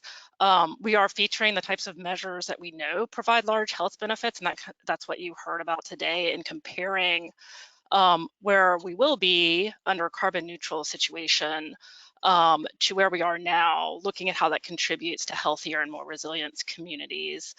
We will emphasize that reducing disparities is key to improving health, and then after the scoping plan adoption, do detailed health analysis when we move into the development in the next phase. And this is Bonnie. I would just, Bonnie Holmes, I would just add that we are really, we know we're not doing everything we would like to do, but we are trying to pull in all the approaches we can to expand our health analysis. I don't know if it's possible to pull up for a moment just the slide that has the overview of the comparison between the 2017 scoping plan health analysis elements and this proposed 22 scoping plan health analysis elements. But I think looking at that comparison shows the many ways that we are building on, expanding on what we did before and bringing in new ways to better understand through adding, understand the impacts, through adding more health outcomes, through doing more specific analysis of wildfires and we hope of heat, and through a much more expansive qualitative analysis that will, we hope, provide an equity analysis that will be very helpful and informative and emphasize the needs and concerns of vulnerable communities. So I hear what you're saying. I just would ask you also to look back at what we are doing and the many ways we are expanding and the foundation this is building for us to move forward and continue to build. And we can have more discussion later about all the ways that we are, all the plans we have in the works to expand our health analysis going forward. Thanks. I also wanted to add and mention that we are looking at the challenges as well.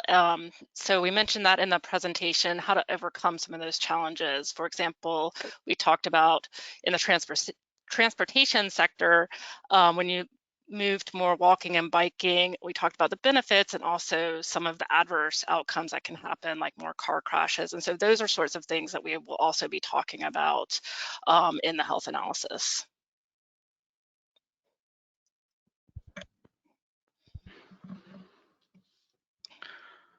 All right, I'll now be calling on Jeffrey Richterman. Just 1 second. It wasn't letting me unmute myself, but I don't know if Elizabeth, you did something or anyway. I just wanted to add to what Elizabeth and Bonnie said. I really am glad I participated in today's webinar. I've been listening carefully, especially to the voices, including Dr. Catherine, Kevin, Amy, and I think what I've learned is that we need to think differently in the future. I'd like to say now, I'm not sure now will happen, but differently with regard to the health component of the scoping plan. I think maybe Kevin said this, but we're trying to quantify benefits of reducing PM 2.5, whatever, as opposed to having targets that, public health targets that we're trying to achieve, to be more forward-looking and to be more community-focused. I think there's a challenge because, as multiple people have said from CARB, this is a high-level framework that has never been designed to look at community impacts. But that doesn't mean we shouldn't try to look at community impacts. All I can say is I've listened. I will take what I've learned to my fellow board members in thinking about the future. But I think the points that have been made that Will just made at the most recently are valid with regard to how we should focus the health assessment of our AB 32 policy efforts in the scoping plan in the future. Oh, and I just also want to say, I know people are tired of hearing aspirational statements and want to see concrete action, and I understand that. And again, I'm committed to trying to achieve some of those concrete benefits at the community level.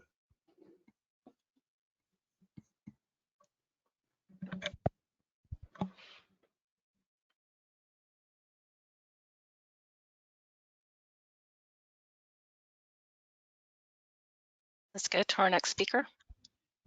All right, the next speaker I'll be calling up is Jeffrey Richterman. I'm going to unmute you now.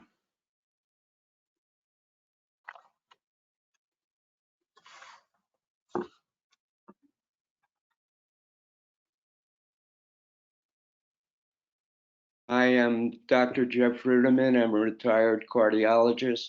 I'm also on the Community Advisory Board for BUMQA.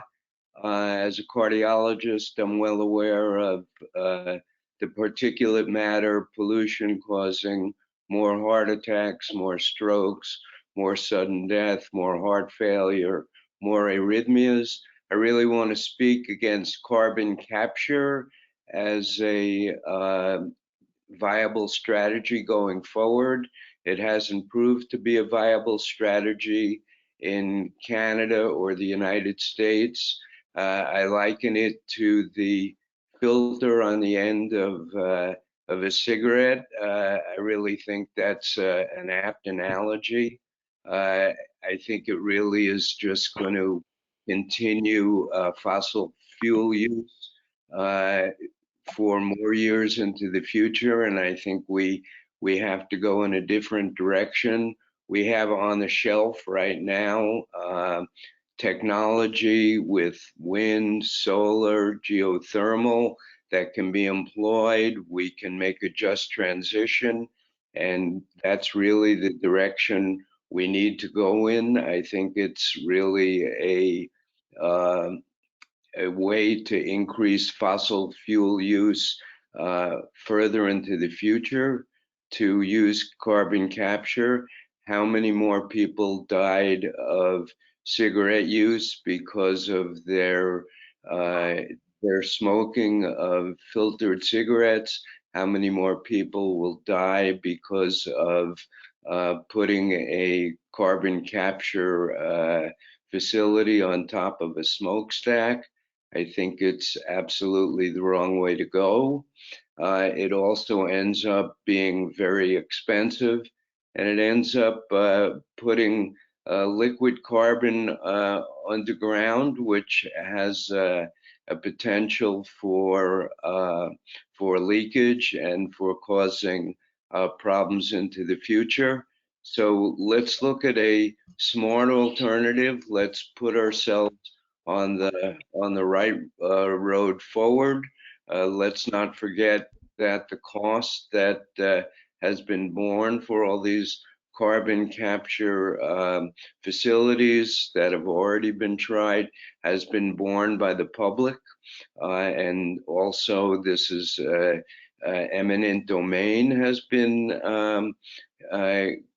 something that's been proposed in order to build these facilities. So I urge you to go against carbon capture as the road forward.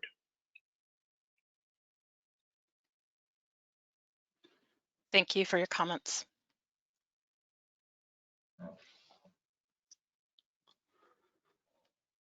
Okay, I will be calling on our next commenter, Christiana Darlington. I'm going to unmute you now. Hi, this is Christiana Darlington. I'm with the Placer Air Pollution Control. Can you guys hear me okay? Okay. This is Christiana Darlington. I'm with the Placer County Air Pollution Control District. And our comments today are specifically focused on the fact that PM is not just a health problem, it's also a climate problem. It's really interesting. It's one of those pollutants that crosses over, because in case you might be listening and you didn't know, black carbon is PM and PM is black carbon. And so what's really important is that I think our air district would like to focus on the fact that the health impacts of this particular pollutant and the climate impact should be really focused on in the scoping plan, and especially in terms of wildfire. So we heard some great information today from the Department of Public Health and OEHHA about wildfire, but only one slide, Bonnie, in your presentation about wildfire. So we're just really hoping to see more about it and that crossover between the health issues. And I know that our staff here at Placer Air District is looking forward to working with CARB staff and providing some more specific information that will hopefully be helpful for you. So we'll reach out, and we are also working hard with the working lands folks and looking at the different scenarios, and in particular looking at, there's a lot of forest waste that we're expecting to see that is going to come out over the next 5 years as we try to reduce wildfire threat. And right now, the most common pathway for that waste is to be open pile burned. We really need to think about alternatives to open pile burning of forest biomass waste, and we think we have some ideas for you. So particularly taking a look at advanced emission control devices that could be used on existing technology. You don't have to go to gasification or pyrolysis to find this. This is new advanced emission controls that could be used on a small scale direct combustion system that would make it incredibly clean. It's a little pricey, but we can talk about all of that with you, and just look forward to working with you. Thank you. Thank you, and appreciate any additional information you want to provide. We, as mentioned in Bonnie's presentation, we will be doing a natural and working lands, a little bit more in-depth analysis there.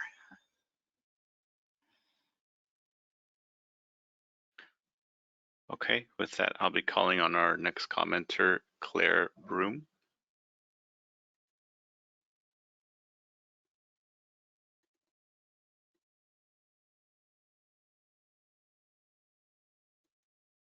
Can you hear me now? Great. Yes. So I'm Claire Broom. I'm representing 350 Bay Area, and I'm also a public health professional. And this has been a really interesting, but I think also frustrating morning. And I also represent 350 Bay Area with the Public Utility Commission, so I'm quite familiar with the energy sector policies that CARB is addressing. My comment is, I understand CARB has a legislative mandate to tackle emissions targets, and particularly for greenhouse gases and short-lived climate pollutants. But those are, I think, acceptable surrogates for health outcomes, as we've heard in many of the presentations this morning. The problem arises when you apply cost effectiveness analysis and exclude the health costs. And that's what the California Public Utility Commission has been doing for years. They're finally tiptoeing up to looking at the Irvine study, pollution health effects, but it's still not part of their policy making. So my suggestion is I would like to hear CARB and the board document how their knowledge about health impacts is going to make a difference in the scenarios that will make it into the plan. What did you do based on the health analysis in the 2017 scoping plan that actually changed what you put forward as the 2017 plan? How will you incorporate all of this excellent information on health impacts in ways that recognize the magnitude and the geographic specificity of your health findings? And finally, this applies to all the scoping plans. Your plan may be great. How do you assure that the California state agencies incorporate those findings into their policy decisions? I'm looking at you, CPUC. Best of luck with this challenging undertaking and really making a difference for the health of Californians. Thank you. Thanks. And while I can't address all of your issues, as some are outside of the scope of the health analysis, I will point out that the costs are one of many things that we provide to the board as part of their consideration and adoption. So part of that will also be the health analysis, the qualitative and quantitative side that we're showing here today.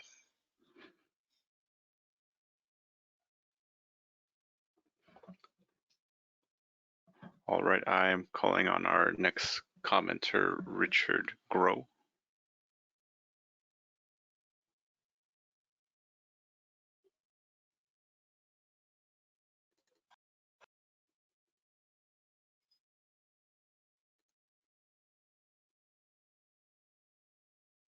Okay, am I coming through okay? Thanks. My comment goes to some previous exchanges I heard here that I find very troubling. There was a question posed to CARB and actually to the board member, Dr. Balmes, as to what can be done to do a more granular analysis here during the scoping plan process, meaning while the scenarios are being compared, not after they've been decided upon?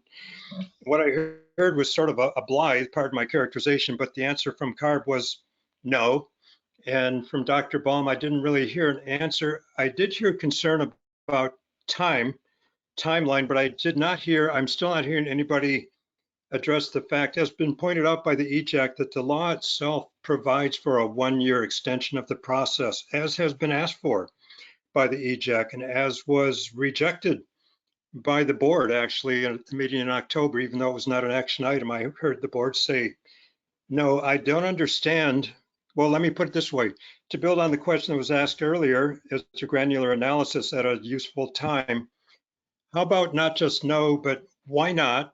And I'd like to hear why not. That doesn't depend on a timeline, since, as I pointed out, you do have more time if you want it.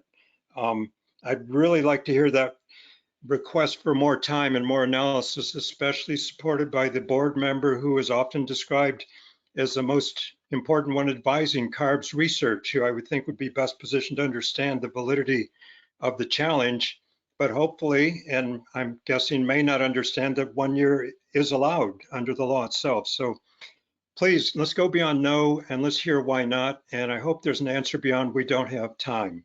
Thank you. Well, thank you, Richard. I didn't know about the 1-year extension, but I don't think that's really the right approach.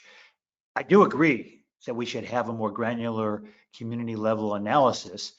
I would be all for that if we can make it happen.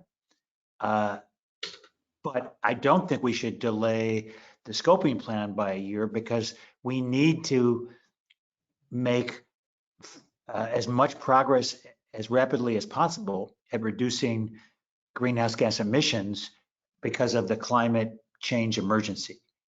So there is a tension between getting it right, which is what you and many other speakers today have asked, and moving forward as fast as possible. I think that there could be thoughtful discussion about how to balance that tension. I very much do appreciate how community level factors impact public health and are at the root of the health disparities that have been discussed by almost all the speakers today.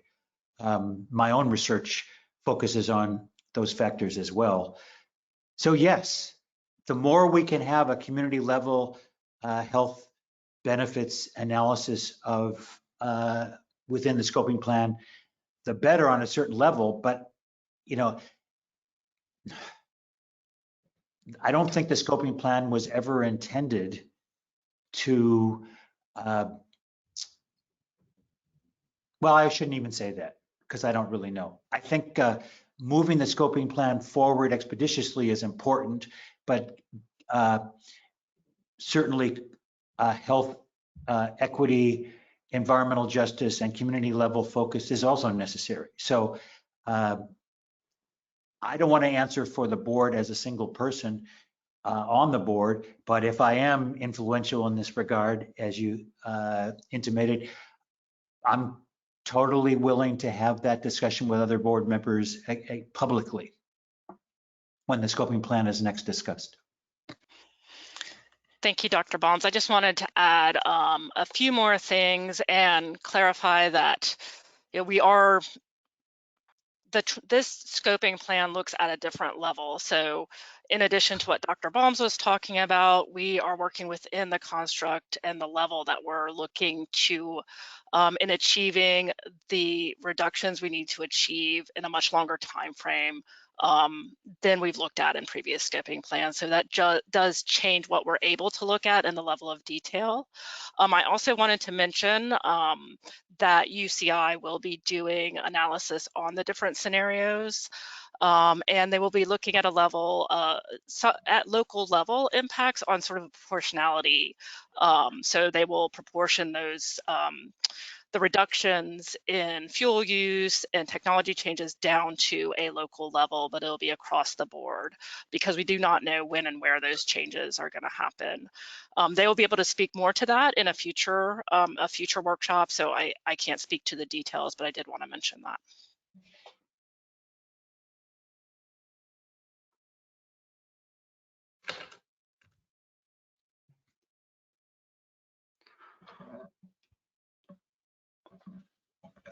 We have several more speakers. I'll be calling on our next commenter now, Gurjeet Kaur Singh. I'm going to unmute you now. Hi, my name is Gurjeet Kaur Singh, and I'm a proxy for EJEC member Amira Ball, who is the Policy and Research Director at Asian Pacific Environmental Network, or APEN. Many of the presentations today have made it clear that EJ communities are impacted the hardest from climate change, and this includes working class communities of color living in Richmond that APEN has organized alongside for over 25 years. Richmond is home to Chevron's largest refinery in the US, and this facility was the second largest emitter of greenhouse gases under the cap and trade program in 2019. The company as a whole is also one of the largest users of offsets in the entire state. So this combination of high emissions, large amounts of offsets used, and the fact that such refineries are disproportionately located in working class communities of color means that our communities face a high health burden due to the pollution caused by these facilities. CARB has the power to change this. A very recent analysis from Dr. Manuel Pastor and collaborators showed that facilities covered under cap and trade that are located in disadvantaged communities tended to have increased emissions of greenhouse gases and some co-pollutants from 2011 to 2017, contrasting that with facilities in non-disadvantaged communities, which tended to have decreased emissions. So this is a clear failure of the cap and trade program. It's sacrificing the well-being of our most vulnerable in the name of emissions reductions that may not even be attributed to cap and trade. So CARB has the power to address this by focusing on rules and regulations that result in direct emissions reductions so that we don't have to rely on unpredictable strategies like cap and trade. As a concrete example, CARB can set a target for a full phase out of petroleum refining in this scoping plan update, while there is still time for coordinated planning to minimize impact from job losses, tax revenue losses, and fuel price spikes. Thank you. Thank you. We have a few more minutes left for comments. I think we can take one or two more comments.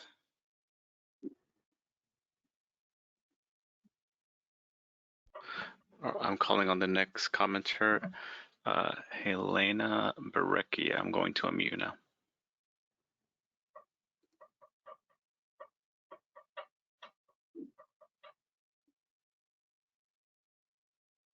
Hi, thank you. Can you hear me now? Yes. Great. I will keep it short. My name is Helena Barecki. I'm a member of Climate Reality Project, not representing them here. I heard Elizabeth on the panel say that reducing disparities is key to achieving CARB's goals. I heard Dr. Kyle say that reduction in burden is more impactful on vulnerable communities. And I have also heard repeatedly from the panel the statement that, oh, we can't look at local level impacts. We just have to do it across the board. This is a state level thing. But you have data about local public health. You can gauge the effectiveness of the plan locally. You can look at what happened between, the 2012 scoping plan and the 2017 scoping plan and assess if it's having the impacts that you're hoping for. I worry about the local pollution, also about false solutions. For instance, there's growing evidence that the low carbon fuel standards on biofuels is a kind of faulty math, and that the emissions reductions are much smaller, if at all, than what is currently being assessed.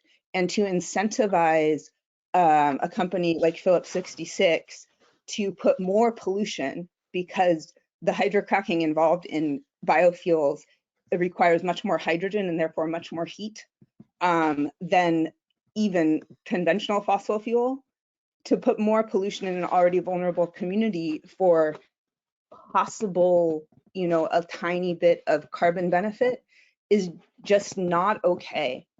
And these are the types of things that taking a little bit more time with this plan, as I believe with the EJAC community member Kevin Hamilton said,